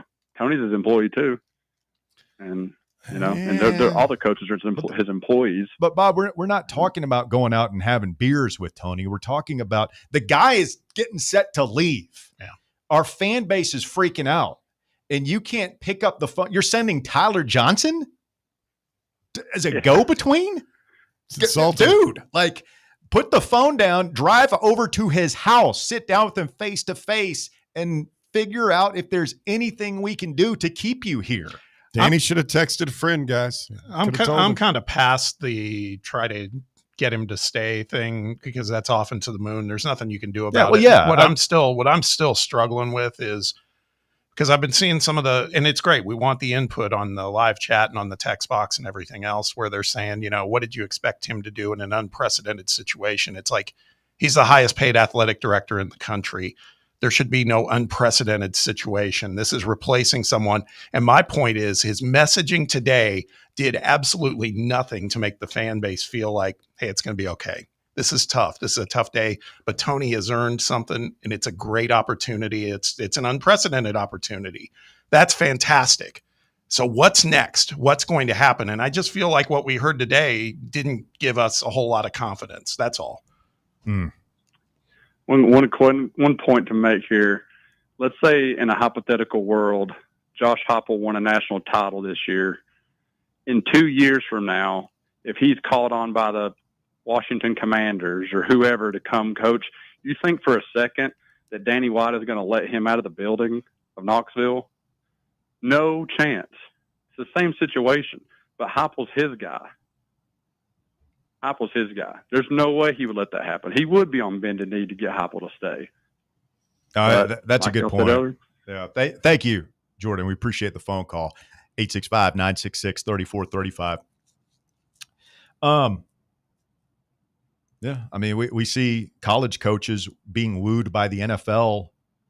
Not all the time, but the good ones, it happens. Sure. And sometimes they stay, sometimes they go. I get it. It's your sport at the highest level, but it's not written in stone that a guy's going to bolt just because it's the big leagues. And it will always stick in my craw that despite what he went up there and said today about them having a great relationship, he didn't go see him. It's what I was talking about, Bob, is like in the past tense. I know Tony's gone. I'm talking about he should have done that at some point. He's had 5 days. No, that's fair. That's fair. You should have been over there when this story broke. You should have been over there Saturday. Maybe you're in Tuscaloosa. First thing Sunday, you should have been there saying, "Hey, man, we love you. You're Tony Vitello. Like, what can we do? We've already made you the highest paid and everything, or whatever's going on, whatever your feelings are about this revenue share split. Talk to me. Let's figure it out. Yeah, we'll move some things around. We'll do some smoke and mirrors accounting. We'll get somebody to come in, NIL. We'll get Weigels or Pilot or somebody to stroke this check and make it work for you." But he didn't do that. He sent a lackey. I mean, that blows my mind. That is negligent. If I'm Donnie Plowman, his boss, if I'm Randy, I'm sitting, I'm like, dude, what are we paying you for? $3 million a year? You're the highest paid AD in the country. You had the best baseball coach in the country, and you didn't go see him? You sent one of your underlings? You want to explain that to me? Like, what are we doing here? Where are Danny's bosses to hold him accountable? I know he's done a lot of good, but that's inexcusable. That is negligent. That is like that, in any other, that's fireable offense. I mean, I know he's not going to get fired, but dude, what are you doing? Cal Stark, former Tennessee baseball player, the starting catcher on our national championship team, joins us next as we process an emotional day on Rocky Top and try to figure out what's next. More Fan Run Radio coming up. The Drive. For the fans, by the fans. This is Fan Run Radio, Knoxville. Bankruptcy, divorce, personal injury. These are just some of the curveballs life can throw at you. Fortunately, East Tennessee has someone to help you work through these problems and recover. The law offices of Jerry R. Givens. If you're in need of legal advice, call today to set up a free, no-obligation consultation. 865-801-9250. As always, the phone call is free, the advice is free, so what do you have to lose? Call 865-801-9250 or go online to jrglawtn.com. That's jrglawtn.com. The law offices of Jerry R. Givens. Legal expertise you can rely on. Running a business, coaching a team, planning your next big event, you need more than just gear. You need SM Athletics and Logo Solutions. Custom uniforms, branded apparel, promotional products, done right, done fast, and built to show off your brand with pride. From local businesses to high schools to major universities, SM Athletics is trusted by winners. Get real service, get real quality, get noticed. SM Athletics and Logo Solutions, where your brand comes to life. Visit smathletics.com and let's build something great together. Ready to launch your career? Axle Logistics is a leading third-party logistics company where excellence is an energy. With an award-winning culture, Axle proves that positive outcomes come from a positive environment and a work hard, play hard mentality. At Axle, the drive for success is infectious. And with an uncapped commission structure, hard work isn't just noticed, it's rewarded. For those with big goals and even bigger dreams, Axle Logistics is the place to start your career. Knoxville, get ready. The big sports show is coming Saturday, November 8th at the World Exposition Hall. Meet your favorite sports stars, Hall of Famer Earl Campbell, baseball greats Wade Boggs, Dwight Gooden, and Jose Canseco, plus UT legends Shamiqua Holtzclaw, Carl Pickens, and many more. Autographs, photos, and memories you'll never forget, all in one huge day. Tickets on sale. Get yours now at bigsportshow.com. That's bigsportshow.com. The Big Sports Show, Saturday, November 8th, Knoxville. Don't miss it. Are you tired of waiting on interest rates to drop before you start saving money? I'm Chris Burleson with University Lending Group, and I've got a better way. With a traditional closed-end mortgage, most of your payment goes straight to interest, not your balance. But with my Smart Loan, every deposit you make cuts your principal immediately and reduces interest in real time. On average, my clients pay off their mortgage in just 7 years. Call me today at 865-388-7634 or visit smartloantn.com and let's turn your income into financial freedom. NMLS number 332941. White Claw is taking hard seltzer to new heights with White Claw Surge. At 8% alcohol, White Claw Surge is a stronger wave of refreshment that doesn't compromise on taste. Available in 4 bold waves of flavor like ripe blackberry, citrusy blood orange, zesty natural lime, and tart cranberry. Check out your favorite retailer in-store and online for the White Claw Surge Variety 12-pack and 16-ounce single-serve cans.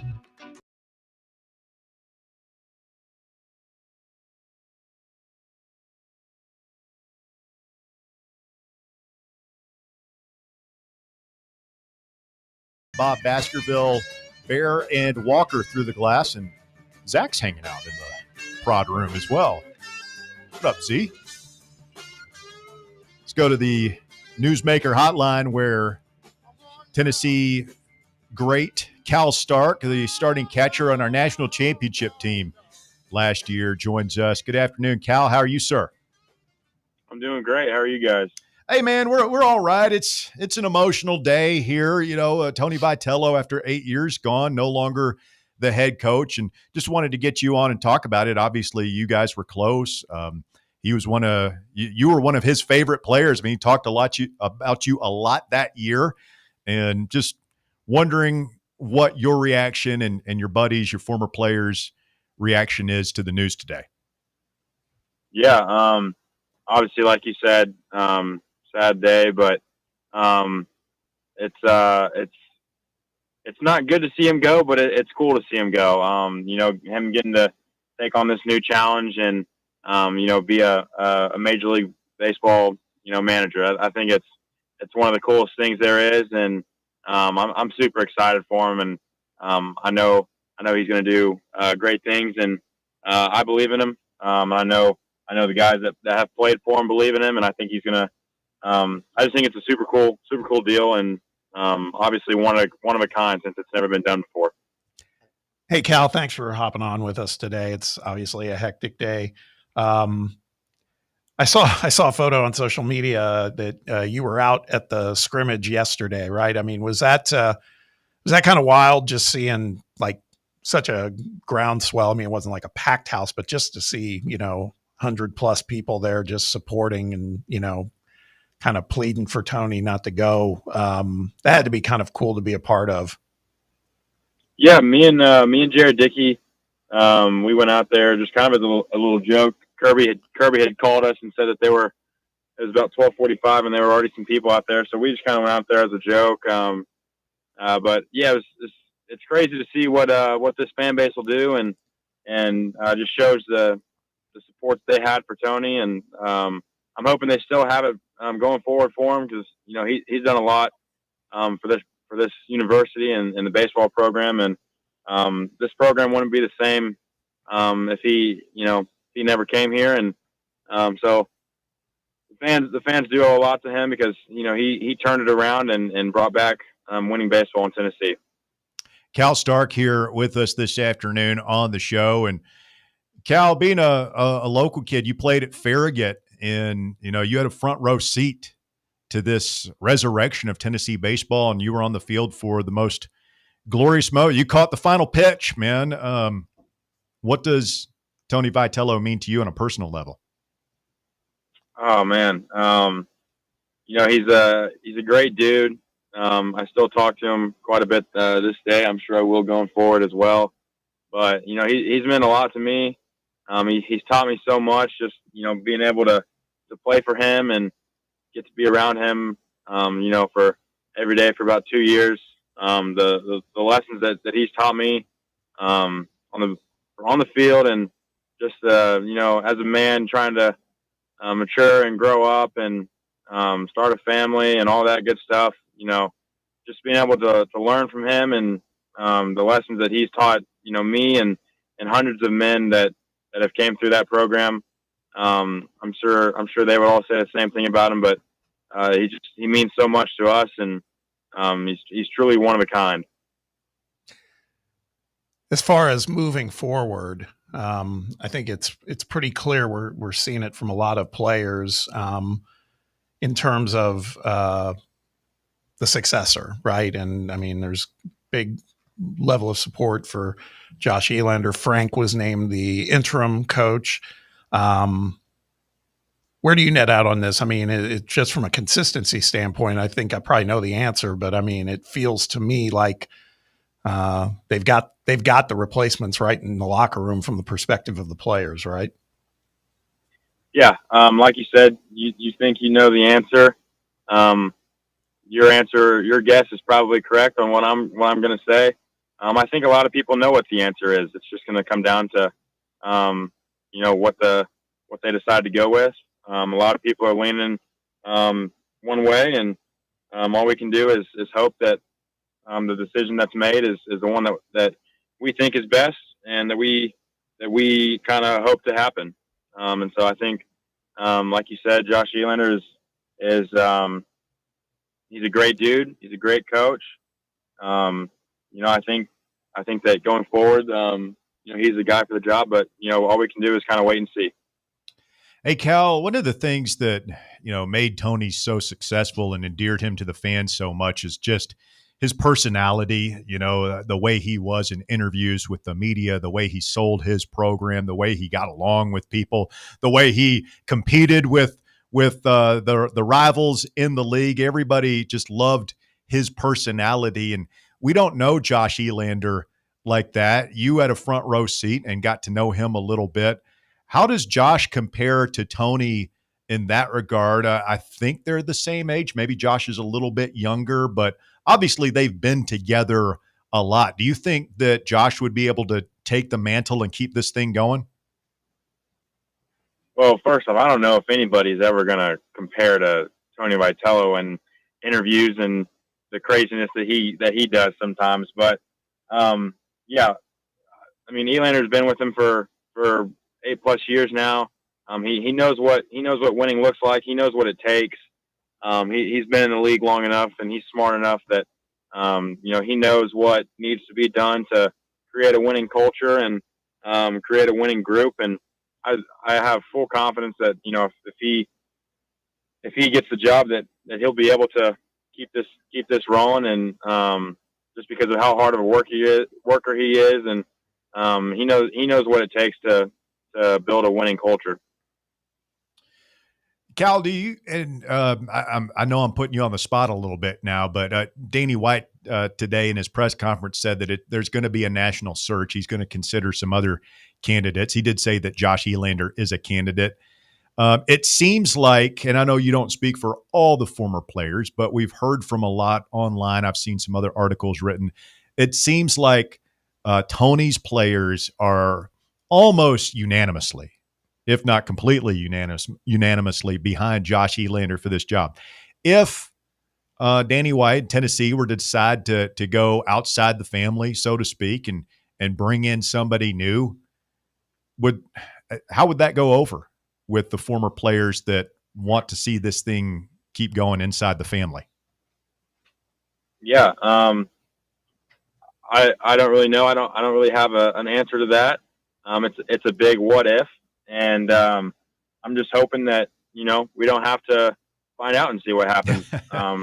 If something like that were to go down, you know, I think, you know, Danny's going to do his job and, you know, interview, you know, multiple people so that he can find the best fit, which that is his job. And, you know, he's going to do that to the best of his ability, and whatever he decides is whatever he decides. So we'll just kind of have to wait and see.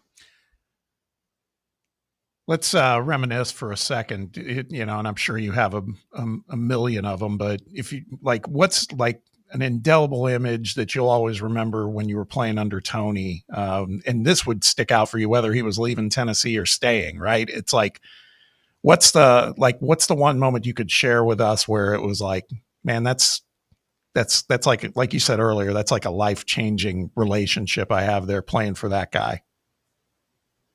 I don't really think I can pick one, because, like you said, there's so many of them. I think it's just the passion that he has for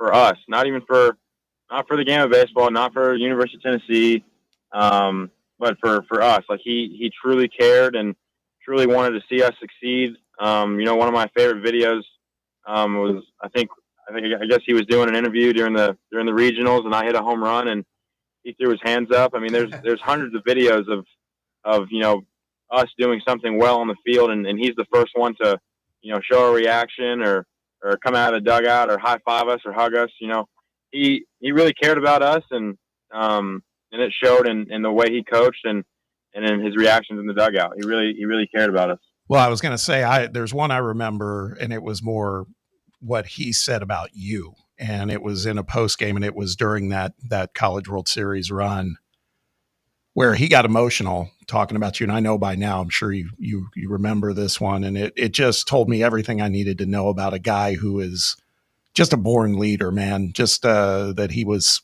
so happy for one of his guys to flourish like you were. It was just really special to see him get emotional like that. Mm-hmm. Yeah, I said, he's one of a kind. And I also have to compliment you on an indelible memory for me was seeing you chomping down on an Uncrustable in the dugout in Omaha. Because I love him. Yeah. I was like, that's my guy. Yeah. Still waiting on that sponsorship. Yeah, maybe that'll come sometime soon. A little NIL. Visit with Cal Stark. Cal, it's a little surreal today, isn't it? I mean, just like it's hard to imagine Tennessee baseball without Tony Vitello. I know they've had other coaches, and Rod Delmonico went to Omaha 3 times, but man, it was just different these past 8 years, really these past 6 years once it really started to get going. I mean, what a ride that we've been on the past couple of years. No doubt. Yeah. What a ride. And like you said, it doesn't feel real right now, but you know, Tennessee baseball is in good hands with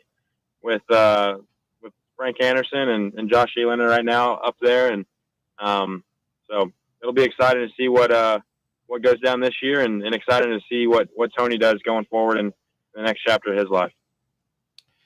Well, Cal, we appreciate it, my man. Thanks for jumping on and sharing your thoughts with us today. What are you into these days, man? People want to know, are you still playing? What is life after Tennessee baseball look like for Cal Stark? Yeah, I'm currently in the minor leagues with the Texas Rangers.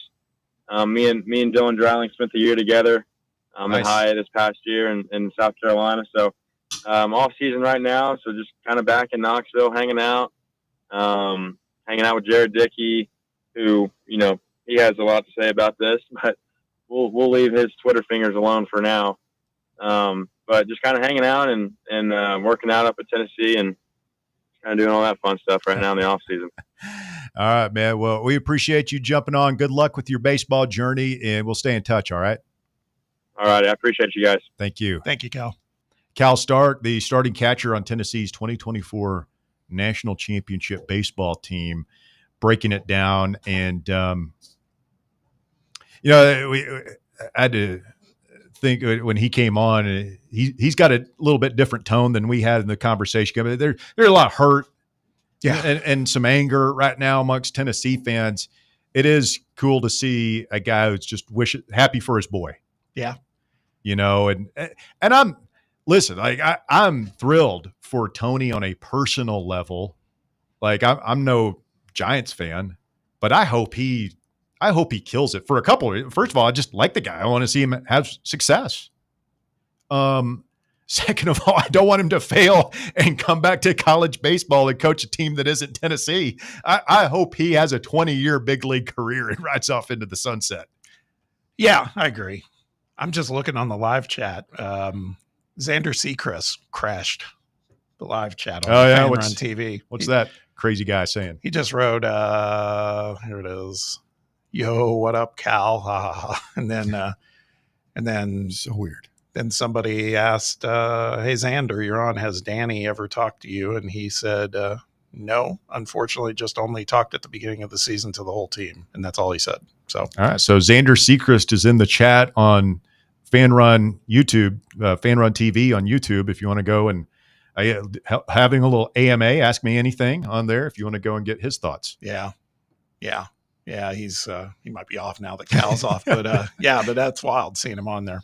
I love Xander, man. Well, the last time we talked to Cal the mood was a lot different. They were on the golf course celebrating the Natty, and I think Xander stuck a 7-iron 2 feet from the pin or some. That was Cal.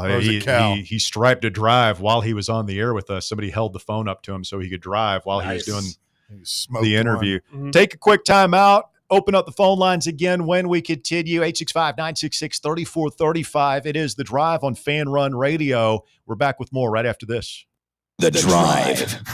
Catch up with all things Fan Run by subscribing to our podcast feed. Like, rate, and download the show from the Fan Run app or wherever you get your podcasts. Join us this Friday at the Casual Pint North Shore for a live broadcast of The Drive.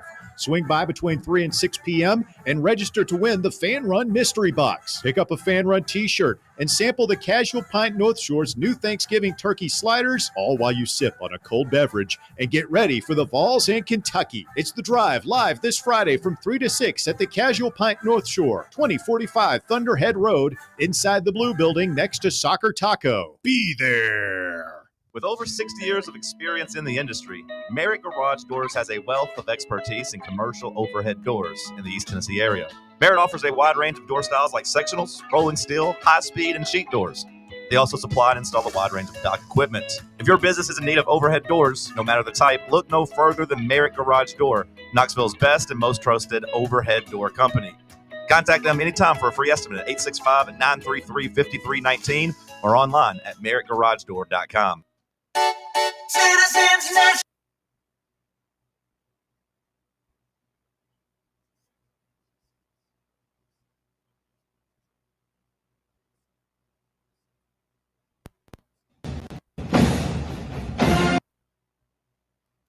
CNB has its perks. Find out more at cnbtn.com. Citizens National Bank. Banking never felt so good. Member FDIC. Your smile says it all, so make sure it's saying the right thing. At Knoxville Smiles, we believe healthy teeth mean happy lives. Invisalign is a clear aligner orthodontic treatment that gradually straightens teeth without the use of traditional metal braces. And now, at Knoxville Smiles, we're offering Invisalign special pricing for new patients. Call for details at 865-539-1776 or just visit us at knoxvillesmiles.com. Don't wait another day to love your smile. Smile brighter with Knoxville Smiles. Tired of waiting for the weekend or good weather to play around? From casual to committed, Back Nine Golf has got you covered. Open to the public and offering flexible membership opportunities, they offer 24/7 access to 5 different simulators, providing cutting-edge technology, instant swing feedback, fun mini games, and a wide variety of courses to choose from. Perfect for that solo round you want after work, or swing by with food and drinks for an afternoon with friends and family. No stressful tee times, no rain delays. It's Back Nine Golf your way. Book your tee time now at theback9golf.com.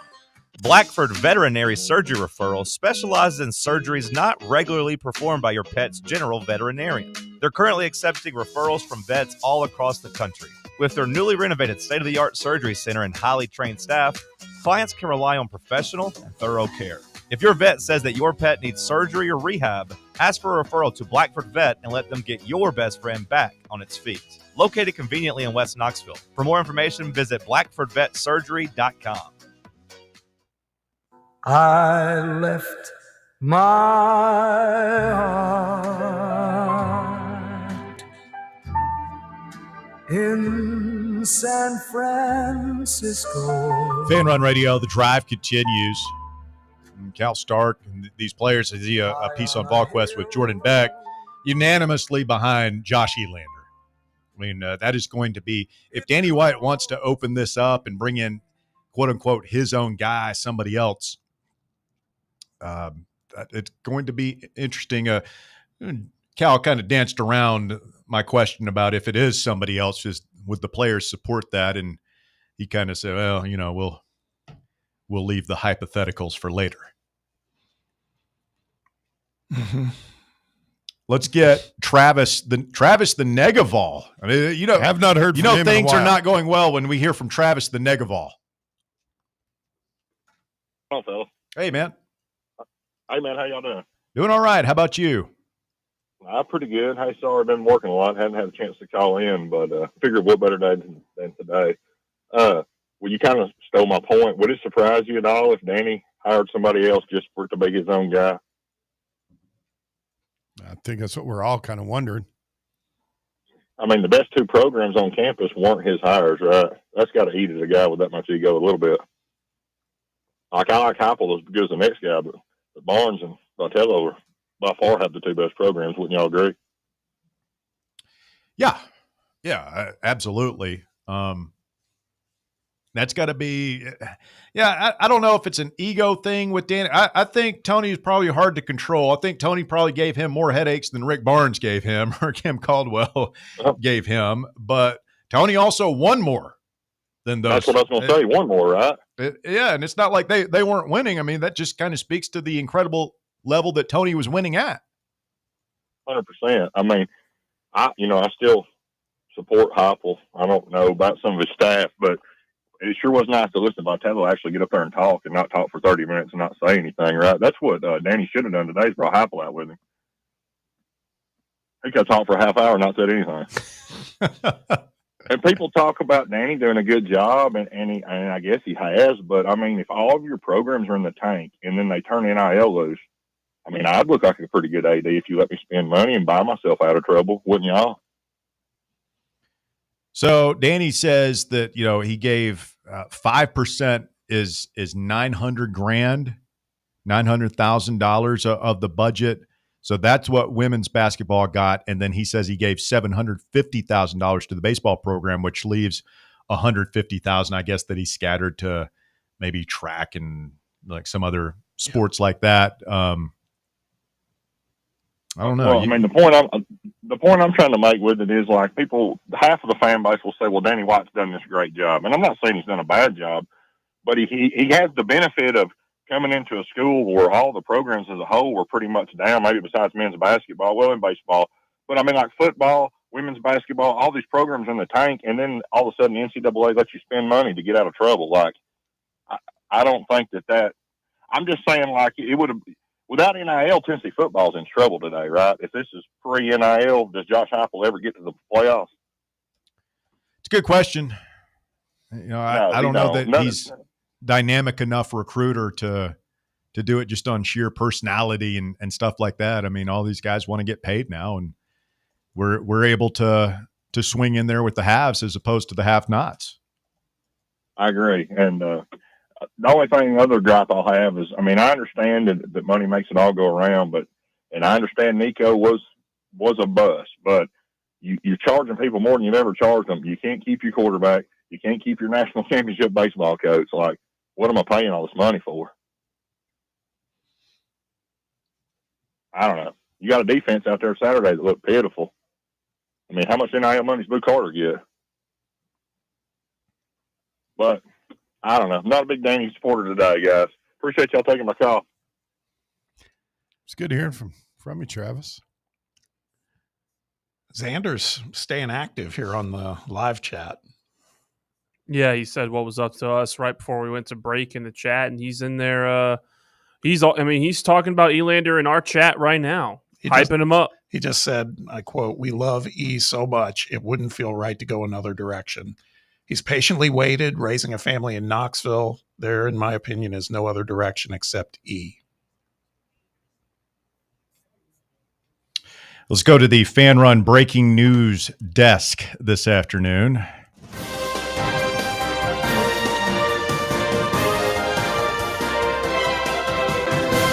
University of Florida head baseball coach Kevin O'Sullivan will take a leave of absence from his coaching duties to address personal matters, effective immediately. What a big day for college baseball in the SEC. Wow. Yeah, that's During O'Sullivan's absence, Chuck Girolamo will assume leadership of the baseball program on an interim basis. Has a quote in here from Sully, quote, "I appreciate the support of the university and athletic department. I have some personal and family issues that need my full attention at this time." So Kevin O'Sullivan taking a leave of that. Well, you don't think Florida's got a couple things going on down there in their athletics department these days? Good grief. Yeah, Thrilla just fired Napier. Their baseball coach is taking care of some personal issues. Could always be worse. That's what we have to remember. And some people have said that, and I don't disagree at all, saying like, hey, people don't remember the dysfunction we just experienced not too long ago. And they're right. They're absolutely right. Anthony is next. Hello, Anthony. That not going to lie, that Kevin O'Sullivan news does make me feel a little better. I mean, I hope everything's okay, like health-wise and all that stuff for him. And that's a bizarre situation down there. I mean, they don't say that like it's just a leave of absence. It doesn't say that he's going to miss the season or anything. Just maybe stepping away for a couple of weeks. I don't know. It's very vague. Yeah, but what if he goes and then Danny White wants a clean break? You want Sully up here? No, what I'm worried about is we'll see Elander in Gainesville. Somebody's going to, if we don't hire him, somebody's going to give Elander a head coaching job.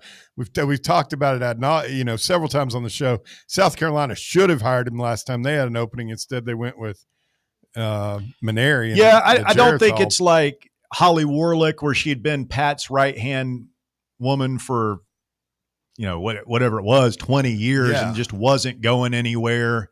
Like, this is a guy that if Tony had stayed, he was going to get a head coaching job somewhere else in the next 2 or 3 years. Like he's in demand. So he does have a little bit of an upward trajectory there that a lot of the coaches who are just sort of handed the job when their boss leaves don't necessarily have. What are we doing hiring a search firm and conducting a national search? Is this about hiring the right baseball coach or about Danny White's ego and him putting his own stamp on the program? I don't dismiss it out of hand. He is the athletics director. I think he has a responsibility to consider all possibilities. I just know, though, I mean, because we've been thinking about this for days now, I think he's going to have trouble selling not just this fan base, but all these players now that are going to come out of the woodwork to support Josh Elander for this job.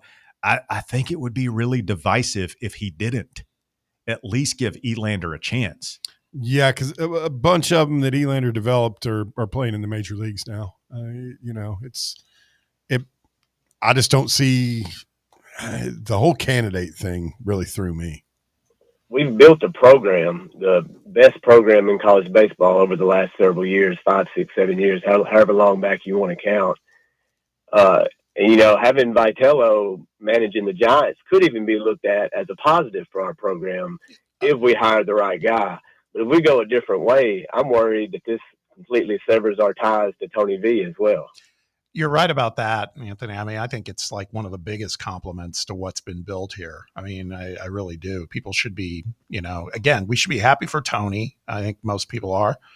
And we should feel proud about the fact that something unprecedented has happened, and it's because of the level of excellence this guy achieved for this university. This press conference just reminded me that Danny White is not a Vol. He's a hired gun. And he will gladly move on to anything he perceives as a better job because it's all about him, and that's going to happen eventually. I just really hope that he can put his ego aside and make the hire that's right in front of him. Yeah. Anthony, thanks for the phone call, my friend. Appreciate it. Let's get Big Josh in here next. Big Josh, you're on the drive, Fan Run Radio. Hey, W. What's up, man? Hey, W. Yo. Hey, that may be the worst. I thought Bev Davenport might have had the worst press conference, but I think that may have took the cake. What stood out? Well, to get up there and actually admit you don't have a relationship or don't communicate with your national championship winning coach, it's just a level of arrogance and stupidity. I can't believe anybody had the balls to admit that. Can you not read the temperature in the room where the fan base is?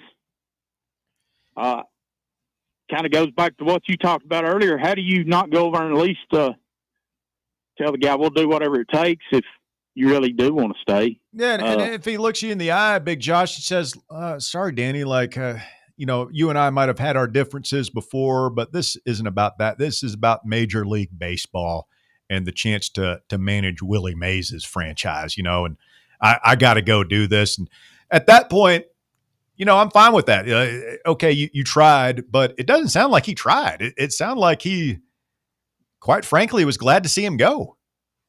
Yeah, it sounds like the same. I thought we were done with all this decade of dysfunction, just stupidity that we dealt with, but all these guys are the same.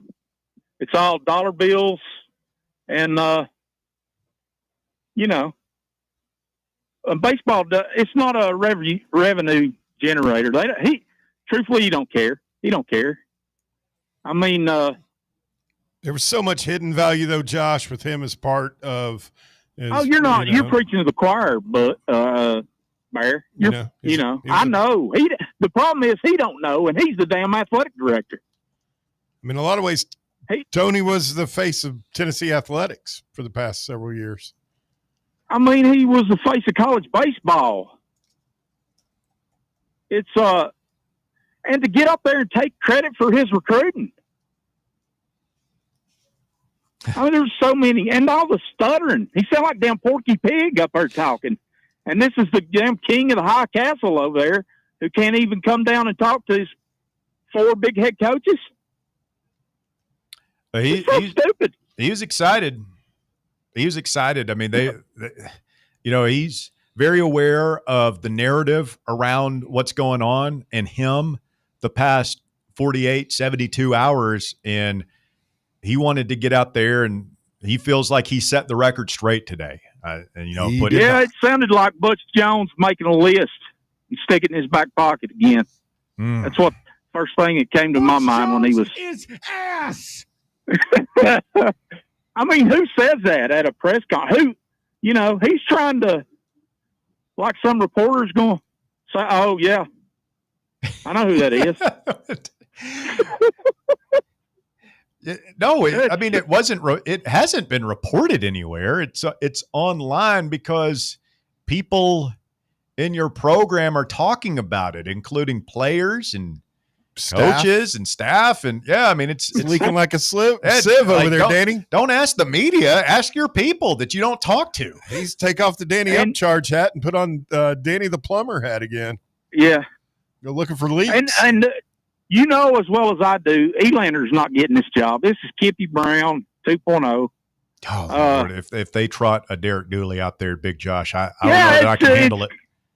It's not. He's never given Elander the job. You know as well as I do. He's smarter than everybody else. He knows what it takes to win in college baseball. Not all these guys playing in the major leagues now. He knows. Him and his 20 assistant athletic directors that actually talk to communicate with each coach and take it back to the hive. Josh, thank you. It's so damn dumb. For these idiots.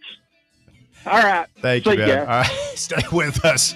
People are fired up this afternoon. Hour number 3 coming up.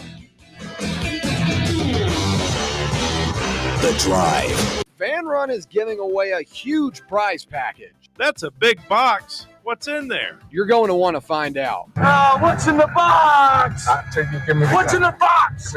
A winner will be drawn live on Halloween during Fan Run Friday at Calhoun's on the River. To learn how you can earn entries, make sure you're tuning in daily to Fan Run Radio and following us across all of our social media platforms on Facebook, YouTube, X, TikTok, and Instagram.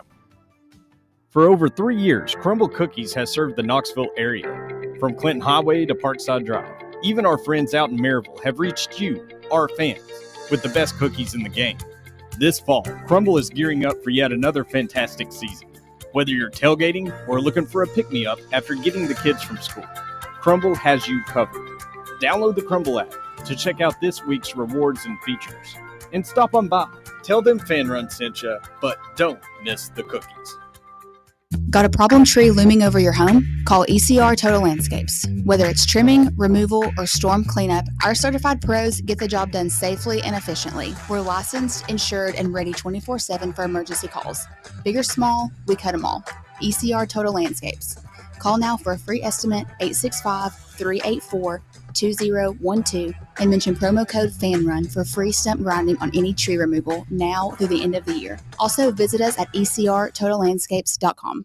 Are you ready to make your dream home a reality? Hi, I'm Bo Kregner, and here at the Kregner Group at Realty Executives, we know that finding the perfect home is more than just a transaction. It's about finding your sanctuary, your future, your happiness.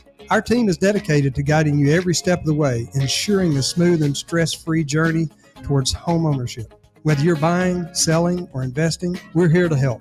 Call me anytime at 865-742-1035 or just visit us online at bonowshouses.com. Dick's House of Sport at Westtown Mall is a destination devoted to sport, and it's your destination for exclusive events and experiences. Come visit a store like no other. Check out our 40-foot rock wall, golf performance center, Hit Track's batting cage, and outdoor turf field. You can now rent our space for private events and birthday parties. Learn more about our events and exclusive product launches on Facebook and Instagram at Dick's House of Sport KNX. Dick's House of Sport, proud partner of Tennessee Athletics. At Knoxville Insurance Group, they understand the challenges many consumers face when searching for insurance coverage. That's why whether it's for you, your family, or your business, they create a coverage plan specifically for your unique needs. Knoxville Insurance Group is an independent firm, which means they aren't beholden to just one insurance company. They search multiple companies, acting as your negotiator to find you the best possible policy and price. Start a quote in minutes at KnoxvilleInsuranceGroup.com or call them today at 865-694-9788. You're listening to FM 105.7 and AM 1340, WKGN Knoxville and W289CU Knoxville. Fan Run Radio. The number one problem we see at our clinic is delaying treatment. ED can get worse. Book your appointment right now. Call 865-544-8220. Prefer privacy? Book online in under 30 seconds at menspronaknoxville.com. At our clinics, men's sexual health is the whole job. Look, I'm a normal guy too. I hate going to the doctor. But we've helped so many guys in here just like you. Even if pills have failed, our medical team is going to take the time to talk you through it. Same day in-house lab, and the treatments, well, they could change your life. Your local medical team has your back. ED, performance, Peyronie's, size and shape modeling. We tailor what works for you. I'll get to the point. Can you imagine epic performance and epic sex? Yeah, I said it. A stronger you is closer than you think. We're available right now. Call 865-544-8220 or book in 30 seconds or less at menspronknoxville.com. Men's Pro Knoxville, making it happen.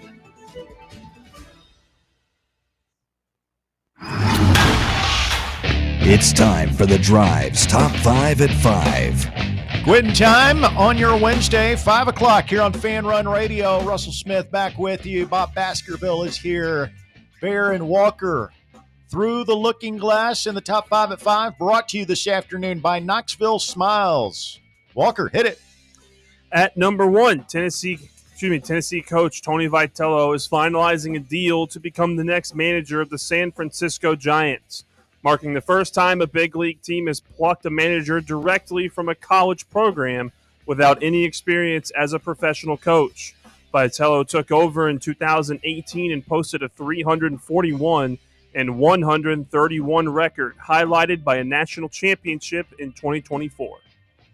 And the speculation on just how the last couple of days played out, and who knows, maybe when Tony retires, when he's old and gray, with a couple of World Series championships under his belt, maybe he'll write a chapter in his autobiography about leaving Tennessee and what really happened. Chris Burke, and I've not had time to listen to this, Bob, but apparently he was on a D1 baseball podcast, I'm assuming, with who's the D1 Kendall Rogers. Yeah. Chris Burke said, quote, "There's going to be books written about how this deal fell apart. There's no way it was just the allure of the Giants." Yeah, I saw that too. I guess you can go ahead and scratch him off the possible list. I don't think Danny will take kindly to that comment. No, probably was it not. Roberto who wanted to hire Berkey? Yes. To be the next guy. I don't think that probably does it for that. He was on with Tony today, and Doc Sinclair asked him point blank, put him on the spot, asked Berkey if he would, consider taking, if he would want the job. And he said, with the one caveat being that as long as Elander and Frank and those guys have been offered and turned it down. I don't think there's a snowball's chance in hell of that happening after a quote like that. And again, I haven't listened to it. Maybe it's being taken out of context or something like that, but that seems to indicate that Chris Burke feels like Tennessee might have let Tony slip away. At number 2, the early favorite to be the next coach for now is associate head coach and recruiting coordinator Josh Elander, who Danny White has said is a candidate earlier this afternoon. Players have taken to social media to support Elander for the job. VFL Jordan Beck said, quote, "At the end of the day, there is no better fit for the job."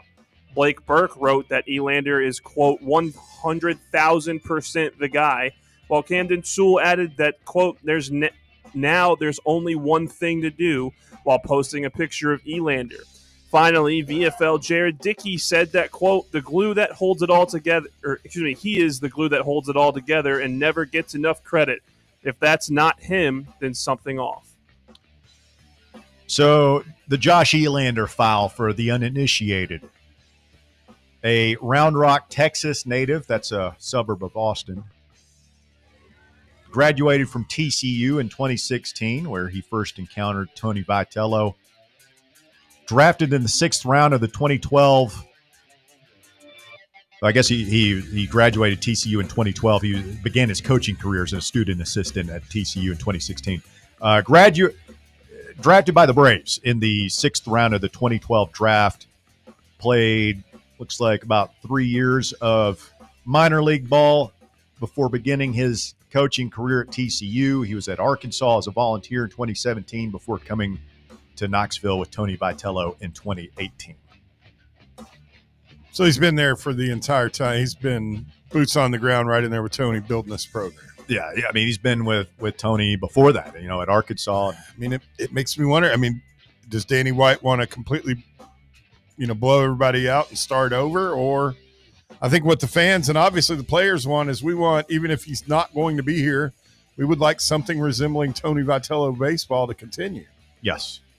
It's a very exciting, and he's a key part in it. Yeah.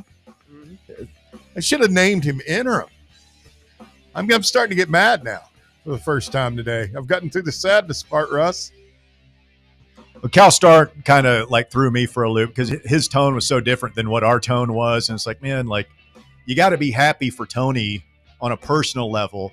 But I think there is a lot of anger. There is a lot of hurt towards I don't think this athletics director gave his all for Tennessee. Mm-mm. Sounds kind of petty to me. Yeah. There's a level of pettiness involved here. At number 3, Josh Heupel spoke to the media today about the Tennessee versus Kentucky rivalry as the two get set to renew hostilities on Saturday in Lexington. Oh, yeah, we're playing football Saturday. We have not talked about the football game No, not for 2 days. Oh. He said, quote, different generations of fans have a different game that maybe is what they view as a most critical rivalry. That makes it fun for us inside the program throughout the course of the year. The history of these games and the rivalries and what it means to everybody in our program and the fan base. You got to win occasionally for it to be a rivalry. We got to that point with Alabama where it was not much of a rivalry. Yeah. We couldn't beat them. It's rivalry They've in beaten us basketball. more than we've beaten Alabama lately. True. So lately, I am a little concerned about this game. Oh, but no. Now's not the time. A little concerned. I'm not quaking in my boot. It is Kentucky, but that's kind of what scares me. Is it a look ahead game? We'll get to it eventually, not today, but we will discuss. We got Tennessee. a couple more days to talk about that maybe one. Friday over the casual pint. Yep. At number 4, Florida head baseball coach Kevin O'Sullivan will take a leave of absence from his coaching duties to address personal matters, effective immediately. He said, quote, I appreciate the support of the university and athletic department. I have some personal family issues that need my full attention at this time. What do you think, Bob? Let's speculate recklessly here. Is he going to rehab? Is he going to he got a divorce or something, trying to save the marriage? Yeah, I don't know. I mean, it's... Come on, throw something out there. Come on, give us something. No. Say something. What do you think he's doing? Mental illness? Depression? Maybe just a sabbatical. A sabbatical? Yeah. Maybe you couldn't wait till the end of fall practice? A sabbatical? You got to go make a pilgrimage to Mecca or something? I just really don't care. Honestly, that's all. I mean, on a day like today, I'm not sure I care what happens with him. Part of it is the frustration of losing Tony is knowing that our ops, as the kids say, are celebrating. Yeah. Oh, yeah. Never understood ops like opponents. Yes, that's exactly it. All right. Nailed it. Glad you're up on the lingo, Bear. Our boy Landon Raby from the More Important Issues podcast say, congratulations to LSU. They finally have the best baseball coach in America. It's true.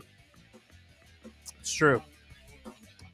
And at number 5, Spain's national police said that they had arrested 7 people suspected of stealing more than 1,100 chairs from outdoor seating areas at restaurants and bars in Madrid and other nearby places in just 2 months. A group of 6 men and a woman worked at night to pilfer the chairs from 18 different establishments from August and to September. Sorry, I can't speak. The estimated impact of the stolen property and theft belonging to the criminal investigation resold the chairs to Spain, but also in Morocco and Romania. I'm sorry, I went into a kind of an alternate state there. What the hell happened? Somebody stole a bunch of chairs. Basically, sold them in chair Morocco. theft. A group of people. It's not nearly as cool as your jewel heist yesterday. This is not quite as cool as robbing the Louvre, but they did make $69,000 for Nice. 1,100 shares. All right. Stealing them, and we're caught. All right. Thank you, Walker. That is the top 5 at 5. It's brought to you by Knoxville Smiles. It's where I go for all my dental visits. If you need a routine dental cleaning, Check out KnoxvilleSmiles.com. Schedule your appointment today. If you need something more involved, maybe you want to have whitening done. Maybe you have a tooth that needs to come out. Maybe you've got a toothache.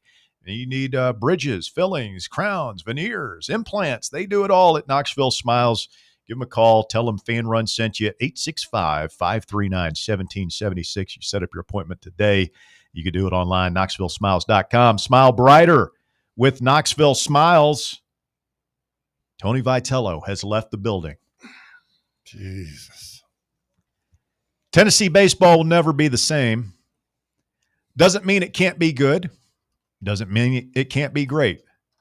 But just like Tennessee basketball has refound itself under Rick Barnes, it's not the same as it was under Bruce Pearl. It doesn't mean it's better or it's just different.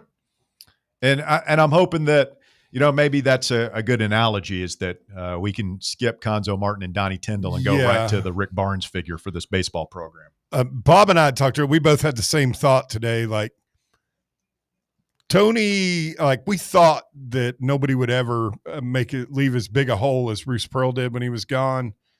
I kind of feel like Tony does. Yeah. It's a bigger loss. It's very similar.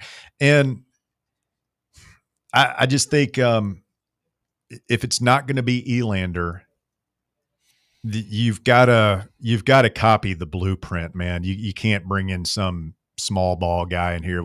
You got to recruit big guys in our small ballpark that are going to hit it out of the park and big power pitchers that throw it hard as hell. Major league prospects. Yeah, I don't want to see I don't want to see Kentucky whatever. baseball. Yeah, exactly. I don't want to see whatever anybody else is doing. I want to. That's what I'm saying. If it can't be Vitello ball. Elander, it can't be Vitello. Like I get that, but we want an exciting brand. I mean, again, for the basketball analogy, we had Bruce Pearl playing rock and roll basketball, and then, no offense, Bob, we get Big Ten, Gene Katie, Conzo. Purdue. Yeah, we motion, methodical. That was rough. Yeah, we want style matters. Yeah, it does. Style counts. It does in this town, for sure. I don't know. I mean, you've committed to spending 9 figures on a stadium that if you try and play small ball, I really think that he needs to be very careful about what he does. You're going to end up with a stadium that you paid $100 million for that you can't put people in seats in. Well, that's another thing that's looming large in all this is, what if you've already paid for your season tickets there, expecting Tony Vitello to coach maybe the most talented roster we've ever had? Like, what's your recourse, if anything? Like, what happens if they don't hire Elander and we have guys Bolt and? I mean, not going to be well. I mean, you know what'll happen? It'll be the big orange screw. Yeah, I mean, I don't. Danny does not strike me as the kind of guy to send out vouchers or discounts or anything, refunds. Nah, it's not just Danny. Tennessee in general, the university over there, they never have. That's what's making me feel so uncertain and uneasy after his press conference, Bob, because now I feel worse than I did before it.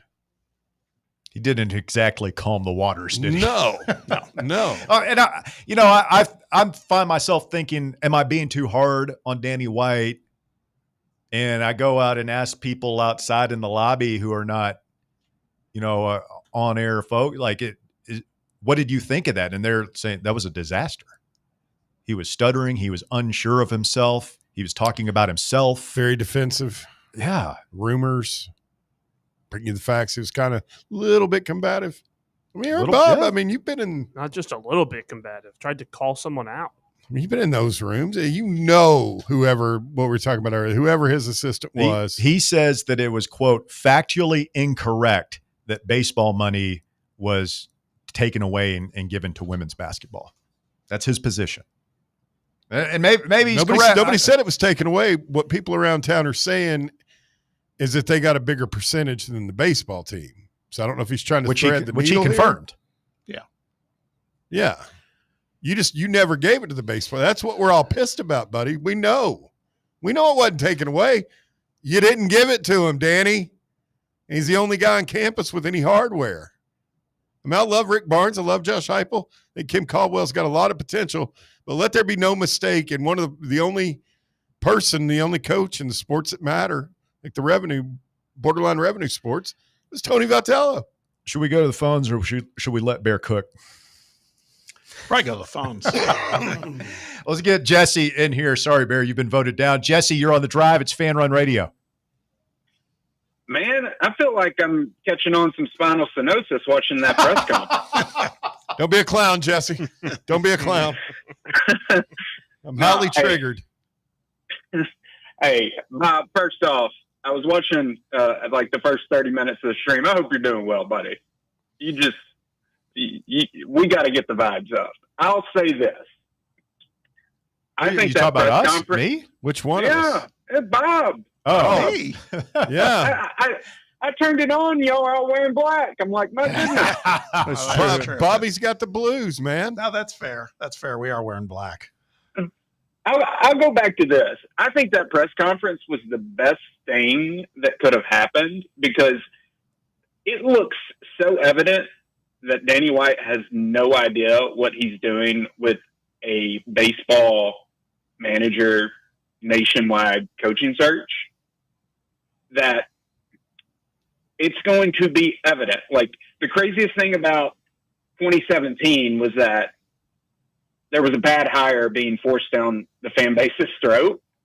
In this one, there's an obvious choice that the fan base is going to rally around on.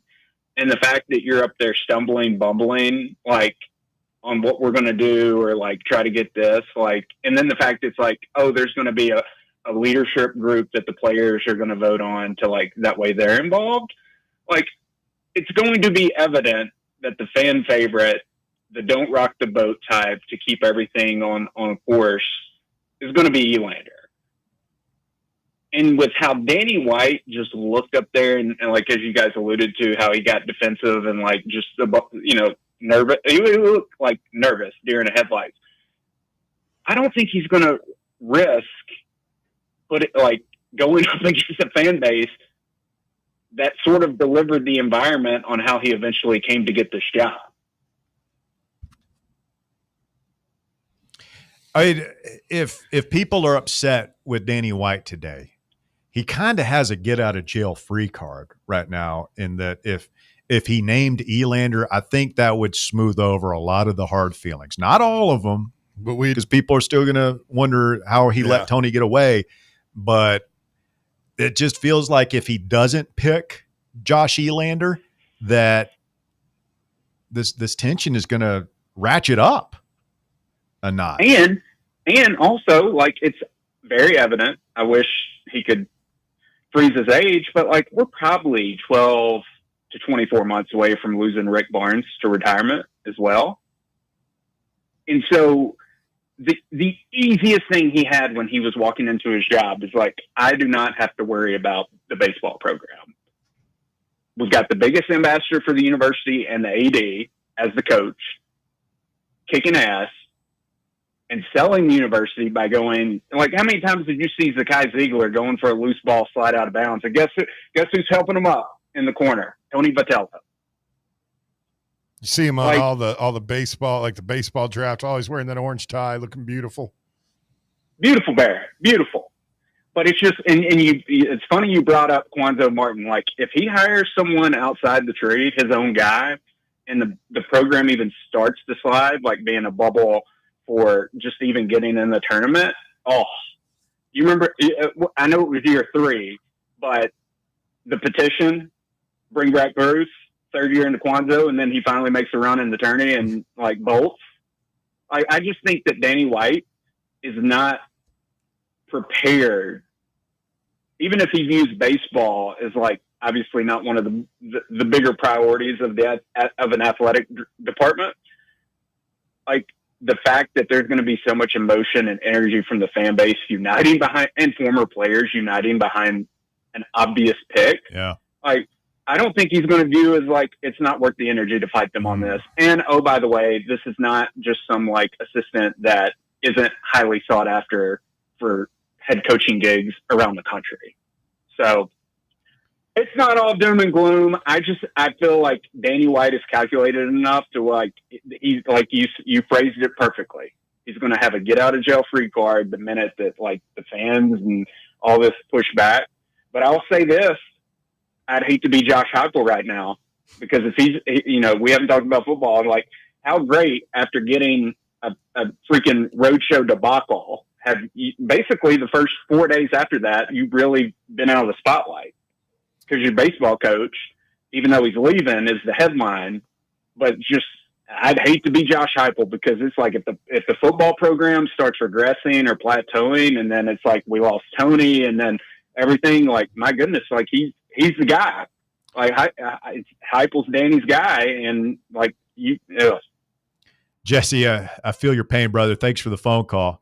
I tell you, one person who is another VFL who's firmly in Josh Elander's corner, that would be former Tennessee baseball coach Dave Serrano, who, by the way, has been nothing but class ever since. Oh, absolutely. We had to 100%. let him go, has stayed here and supported the program from afar.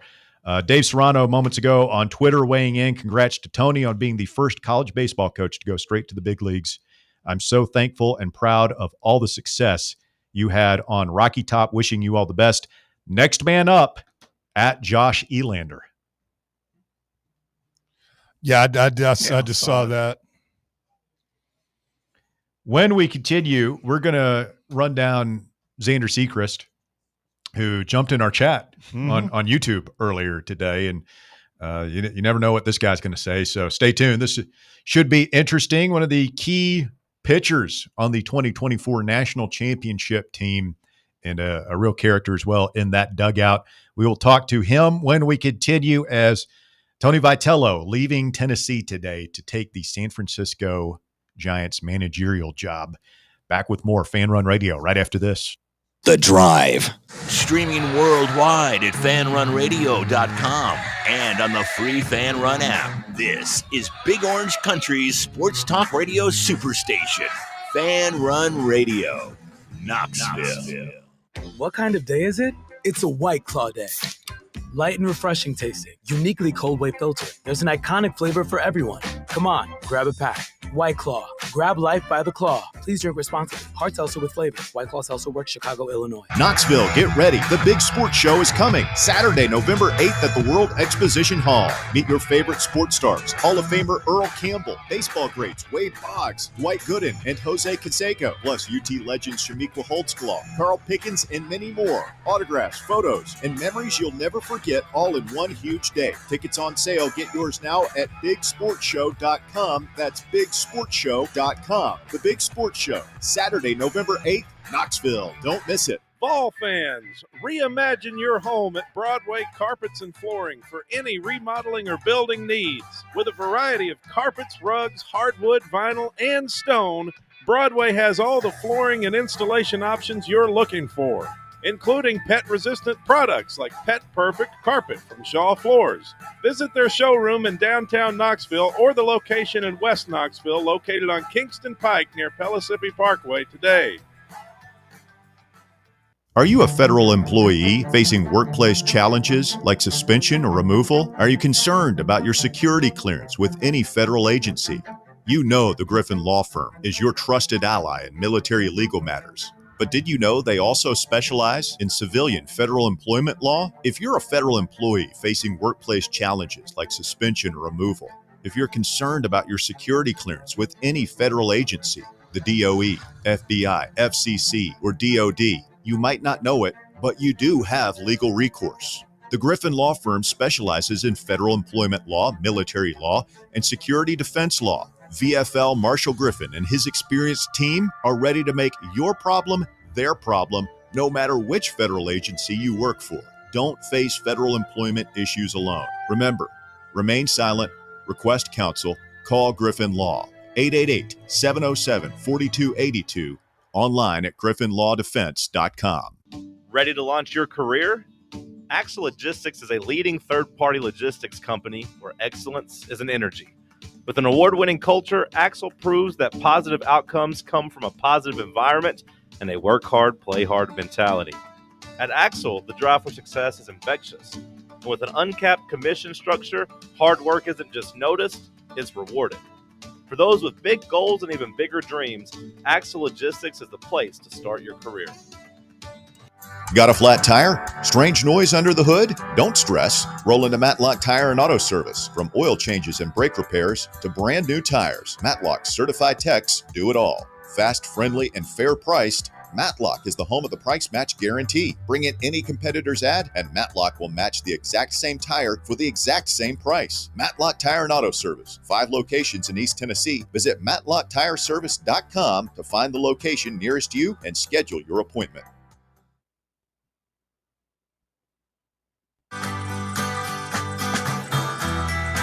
If you're going to San Francisco, be sure to wear some This one off Walker's playlist right here. I didn't know you were such a flower child, Walker. You don't know good stuff like this. Scott McKenzie. Is he related to Spud McKenzie? No. Know who that is, Walker? No. It's a famous dog. Pitbull Terrier. Mascot of Budweiser beer. Yeah, man. He was everywhere back in the day. I'll take your word for it. Back here on The Drive, it's Fan Run Radio. Russell Smith, Bob Baskerville, Bear and Walker Smith, no relation, all cruising with you on a Wednesday afternoon edition of the show. Tony Vitello officially accepting the managerial job for the San Francisco Giants today. Danny White holding a press conference earlier. If you missed that, you can go back and listen to it. It's in hour number 1 of the podcast, presented by Broadway Carpets. And we've been just breaking it down and crying over Tony leaving, speculating on what comes next. Frank Anderson named interim coach today. Josh Elander is a candidate, according to Danny White. And we can't say it enough.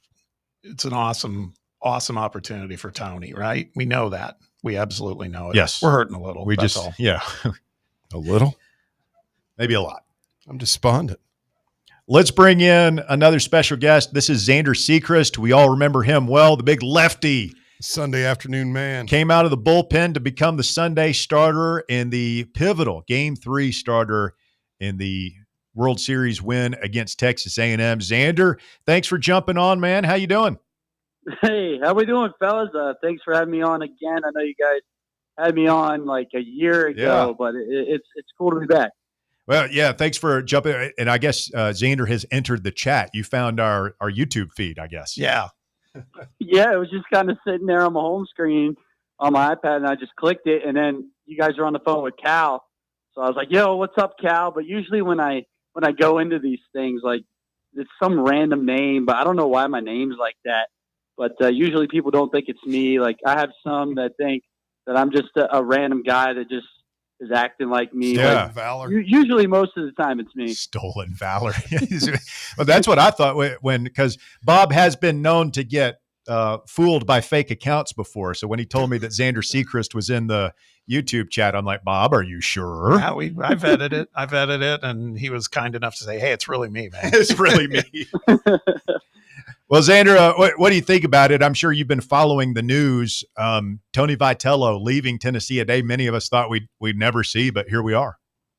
Yeah, I had a radio interview earlier this morning. The time's all weird because I'm in Arizona. So, you guys are almost wrapping up your show at 6 p.m., and I'm still out here at 3 p.m. But, yeah, it was a little weird. But honestly, when the rumors started, I really had no – I wouldn't say, like, confidence, but just, like, as soon as I heard that, I was like, yeah, he's going to do it. I don't think it was strictly up to him, but I knew he was going to have a hard decision on his hands, and I knew that it was going to become true, and ultimately it did. And I mean, you can be sad, but the memories that he gave us for 8 years that he was there is just unreal. And the time that he rebuilt a program that was, really nothing. And I mean, now look at him. Now he's managing a freaking MLB team that's also young. He's got a few Vols in their org, and obviously Drew Gilbert is on the team. So, heck, maybe he'll pull some strings and make it a Tennessee super team. I don't know how that'll work, but we'll see how that goes.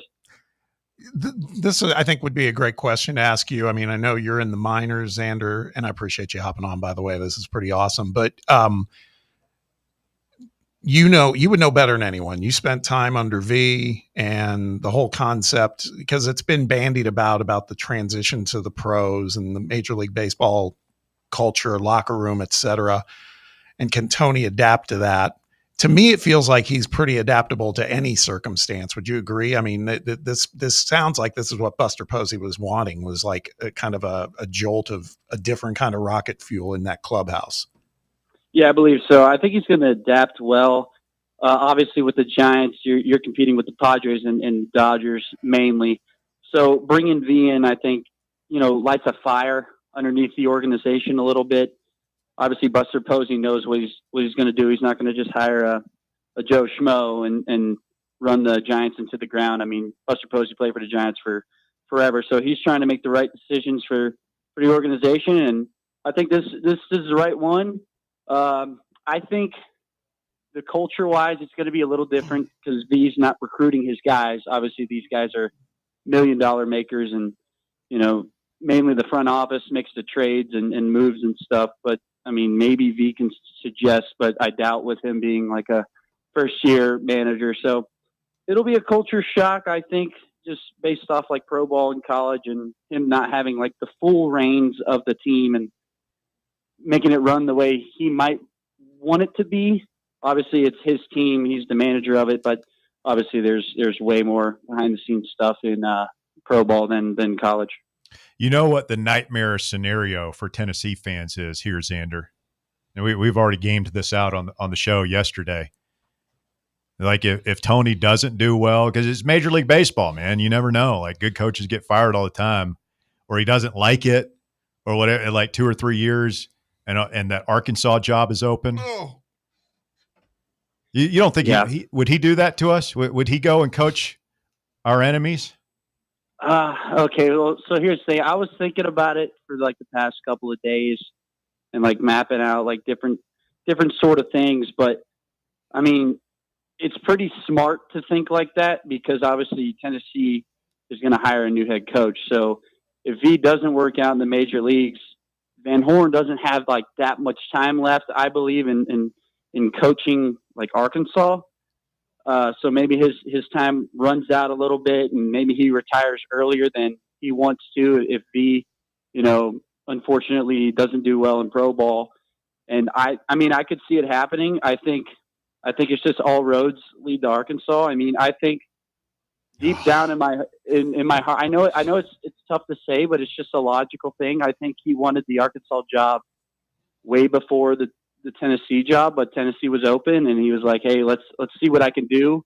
And obviously the past 8 years have been unreal and now he's in the MLB. But I think if you were to give me like a percentage, I would say 40. I know that's pretty high, but I would say 40%. It's going to all roads lead back to Arkansas, but there's also that 60% where, like, if he does well in the major leagues, he's going to be up there for more than 5 years, and maybe he could just retire. Oh yeah, that's what I hope he has. Like that's best case scenario. Has like a us. 20-year career. Yeah, no, and we all love him, man. We want to see him do well. Oh, yeah, and knowing him like you do, Xander, do you think he'll like that? Because and you're in pro ball now, so you know how. The manager doesn't have as much control over things as you do in college baseball. And he's out recruiting. It's just such a different job, right? Do you think that he will enjoy Major League Baseball as opposed to college? I think at first he will because of like the time off that he's going to have and not having to worry about building a whole team. And that's just, the front office deal. So I think he'll enjoy that part of things, but then as time moves on, maybe he'll miss it a little bit. And obviously you said the manager is not what you think. Like a head coach in college baseball it runs through the head coach, essentially the staff, the players. But in major leagues, again, it's the behind the scenes stuff and the managers just there to manage. But heck, maybe him and Buster Posey agreed on something that if V doesn't like something, he goes up to Posey and says something. If Posey doesn't like something, he goes to V and says it. So maybe they got something there. Obviously, it was a hard decision for him because it was going back and forth with it was true, and then it wasn't said anything. So obviously, it was a hard decision. But I mean, I can't really blame a guy for doing what he wanted to do as a player and make the MLB, and now he's managing in it.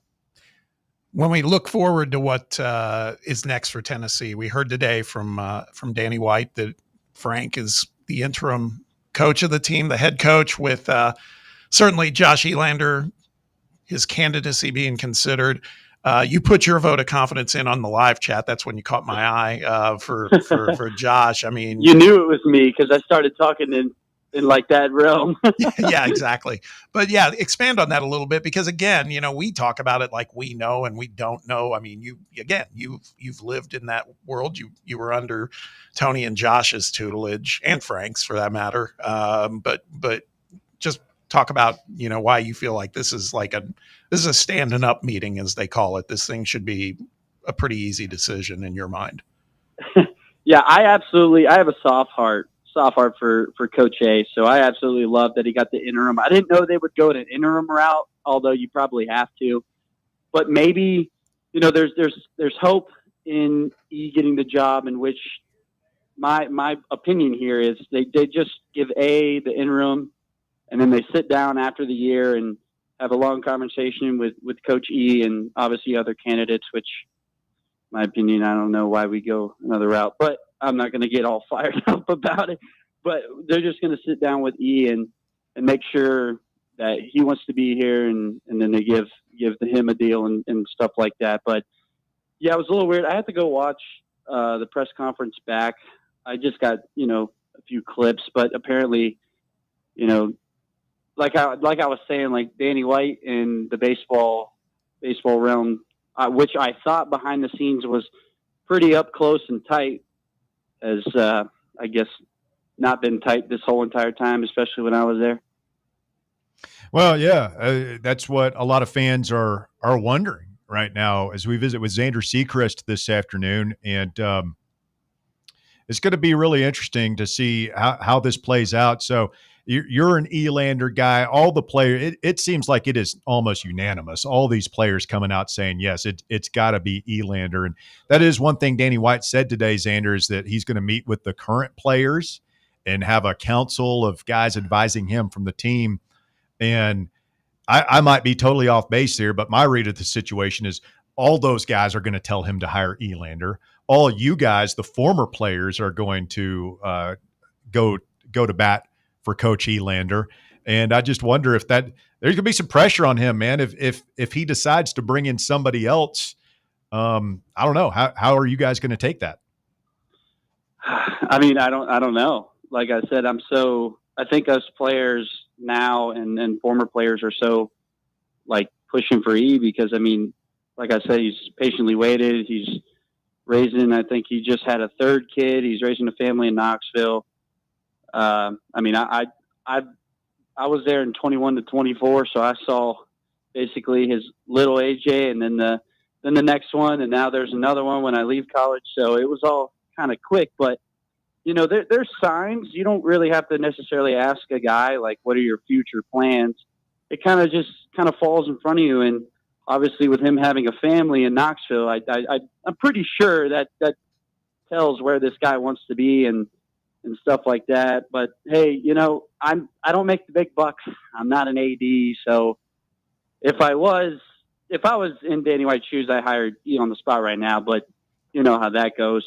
But he's got to do his job, and obviously he's gonna want the baseball program to be the best as well as other programs. So credit to him. He's got to do his job, and obviously he's got to do his job. So if they end up meeting after the year, they end up meeting after the year, and Danny White and Coach E don't see each other meshing well, then there you have it. I mean, it's just how things go. Hey, I got to tell you, I'm friends with a mutual friend, our guy Jack DeLongchamps, and And I texted him and I said, "Hey man, we got Xander coming on. Anything you want me to tell him?" And he wrote, and I quote, "Let's go. Just tell him the pencil guy misses him." And he's stoked to catch a Caps and Penguins game together. And he said, "And even though Tony may not have gotten a lifetime deal, Xander has a lifetime deal with Pencil Talk whenever he's ready." So I got to tell you, man, that's the stuff you and Dylan did with Jack that season was fantastic, man. I just loved every bit of it. Yeah. I mean, me, Kirby, and Dylan were just, we were walking out of Omaha when he just got there. And of course, the first guy we got to run into is Jack the Long Chop. So, I'm actually wearing a Pencil Talk hat right now as I am going to head to the field for practice before the game. You know how all that goes. Nice. Since I'm in the fall league. So, I'm wearing a Pencil Talk right now, and I basically wear it every day. All right, Xander. So for folks who might be wondering, you're with the Twins organization now and playing a little fall ball and working your way up the ladder. Yes, sir. I just completed low A all year. God bless for a healthy season, and looking forward to next year. But right now I'm in Arizona for the fall league and just working on some stuff and getting ready for next year. Outstanding. Well, Vol Nation remembers you and loves you, brother. And good luck out there. We will stay in touch, and hopefully we can keep this thing that Tony V and the boys built rolling, because it means a lot to a lot of people here. Yes, sir. Thank you guys for having me on. Thank you. Thanks, Xander. Xander Sechrist, our second VFL of the day to be on with us. And those guys are, I don't think they're going to storm the castle or anything if it's not Elander, but I mean, you've built something here. Tony built something here, and I mean, he had a lot of help.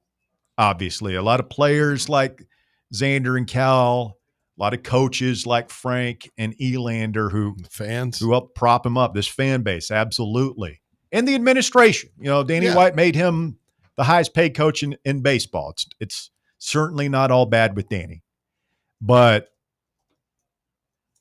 man, if I'm just saying, like, if he decides to tear this thing apart and bring in somebody else, it better work.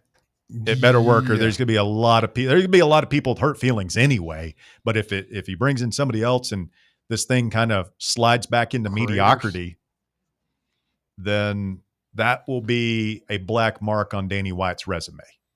I mean, really, if you're Danny White, and we know he's obviously an ambitious guy, mm-hmm. I don't think his ambition ends being the athletics director at Tennessee. Right. He's, whether he goes to Notre Dame or becomes a conference commissioner or a league commissioner somewhere, like, he won't be here forever. Knowing that, aren't you more inclined to give the job to Elander, and it's like, hey, if it fails, then I just did what you guys wanted me to do, rather than bring in a new guy and risk blowing it all up and being the guy that, had Tony Vitello and ruined a program like that. That's not going to help you in your career aspirations, whatever they are. Yeah, I mean, that's one way to look at it. The other thing is there's a lot of good coaches out there. So that might be what he's thinking. He is about building a legacy. I think a lot of people would be in that role. I think we feel we know what the answer and the direction is, but you're right. I think some of it's ambition too. And,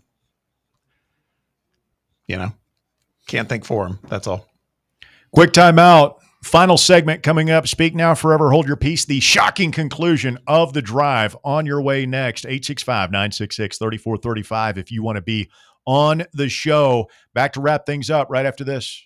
The Drive.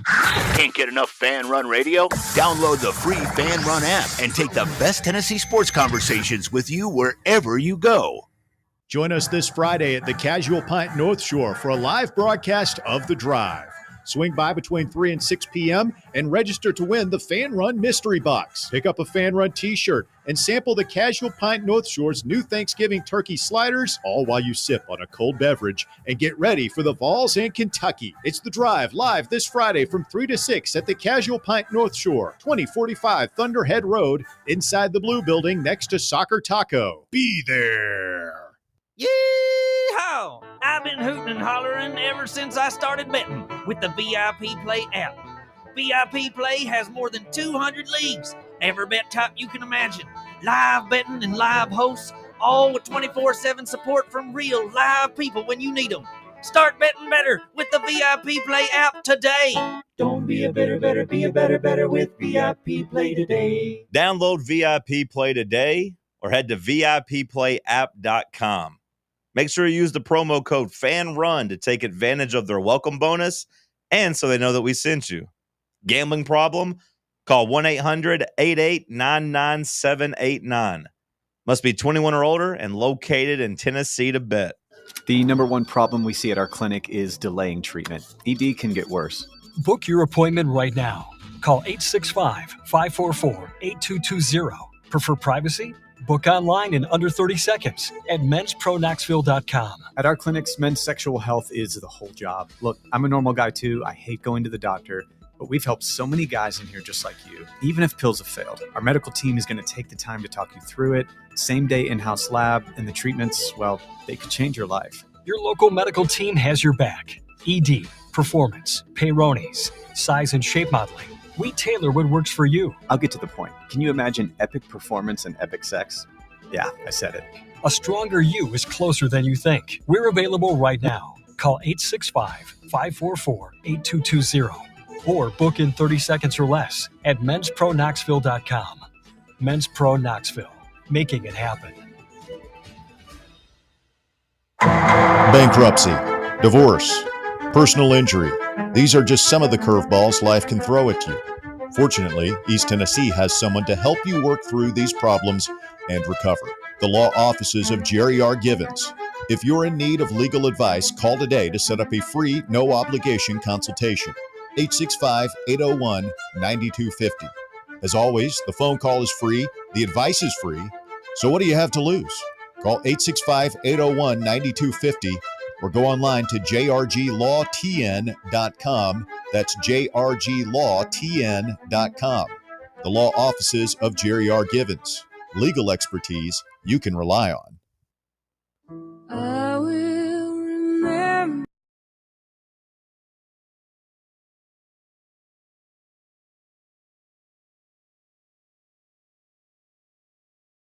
Edition of The Drive. Ah, man, what a day. What a week. Where do you rank this on your Tennessee fan sadness power ranking? It's up there, man. It's up there. I mean, the last time we saw Peyton walk off the field. Yeah, that was tough. Watching Jemai and Zakai. That was tough. Yeah. Recently, yeah. I mean, realizing that on that night in Omaha, is those guys like Xander and Cal Stark, knowing that was the last time that we were going to see those guys wearing the orange. Bruce Pearl leaving was tough, of course. That was just such a soap the opera. Fulmer fired press conference the week of the Wyoming game, and just that whole scenario. Whatever happened, that was gut wrenching. I don't know, man. We've had some tough days. Cannot believe we lost our national championship level coach. I mean, it'd been one thing, fellas, if like the Giants were interested in Buster Posey, who's not innocent in all this either. I've got him on my list, former Seminole. He couldn't beat us, so he hired Tony away. I actually applaud him for this pretty bold move. Honestly, it's a really bold move for a Seminole. He's still pissed because it was a check swing, Buster. Bert didn't go around. Oh, God. Yeah, that's what motivated this move. I guarantee he wanted him out so the Seminoles could win. Playing the long game, huh? Indeed. Rick in Texas is next. Go ahead, Rick.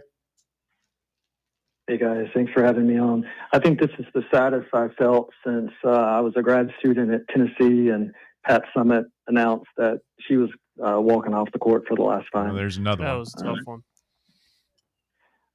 I was just going to say that watching this from a side, I think there's been a lot of smoke about Danny White, and he definitely has ego, and I think you got to have a little bit of ego to be successful in that role. But I think after Tony won that national championship, things shifted because, as we all know, he just wasn't the face of that baseball program. He became the face of the university. And I think Danny White took that a little bit personal, that Vitello was getting all of that attention. And something dangerous happens when someone with ego starts to feel threatened.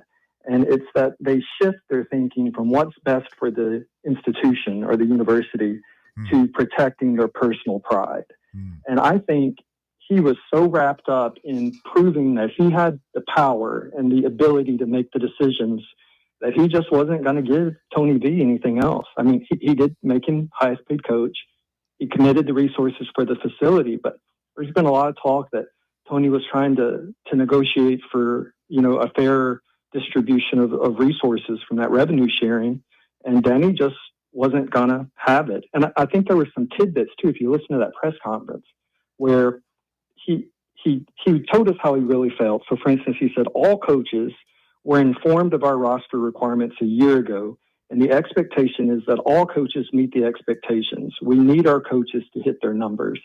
And I think looking back, that's probably where their relationship really became untenable, was that there was some talk that maybe Tony was trying to work around those roster requirements. He kept people on past that September 1st deadline to try to negotiate more fairness there.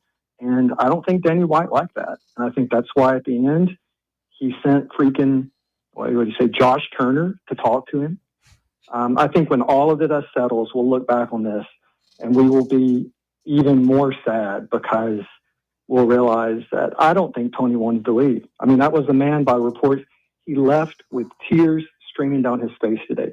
He waited from Saturday until Wednesday to make this decision. I had a conversation with somebody earlier this morning, and we were talking. It feels like Tony was waiting on a reason to stay. We're just waiting on whether it's the Giants to pull the offer or Tennessee to, do something.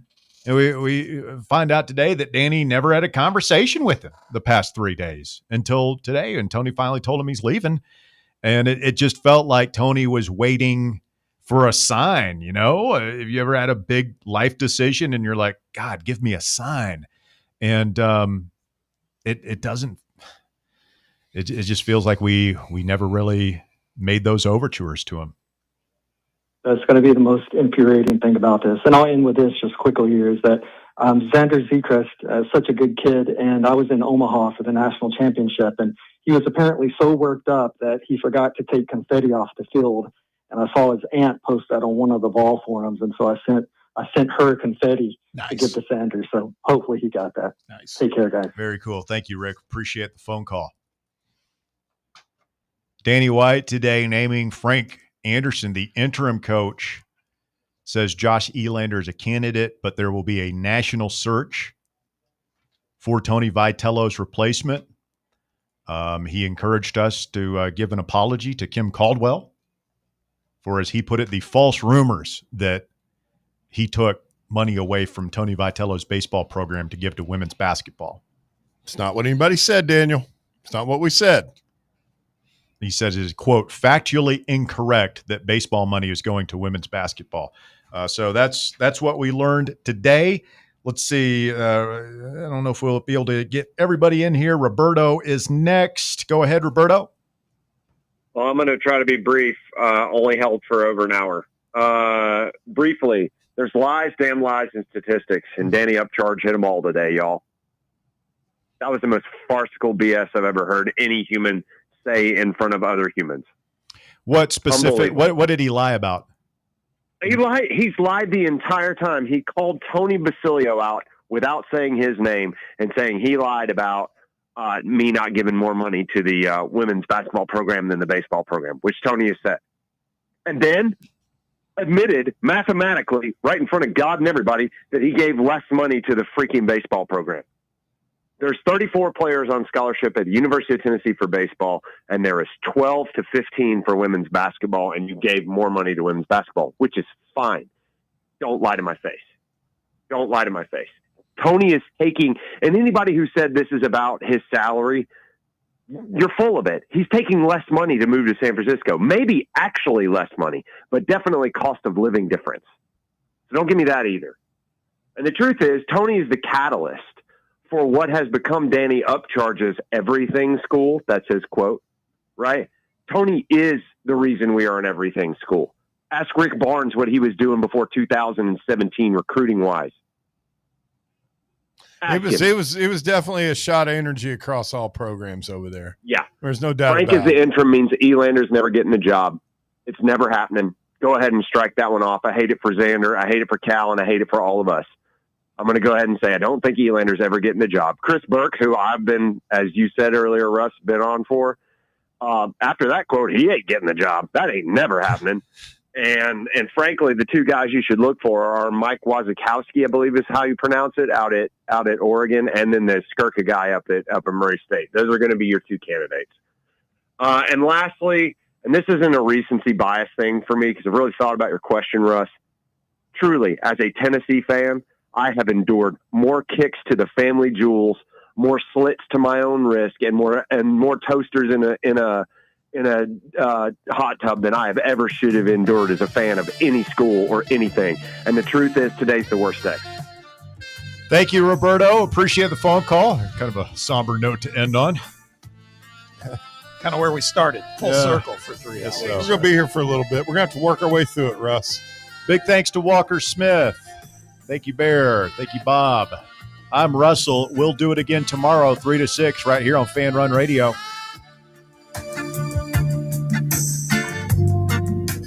The Drive.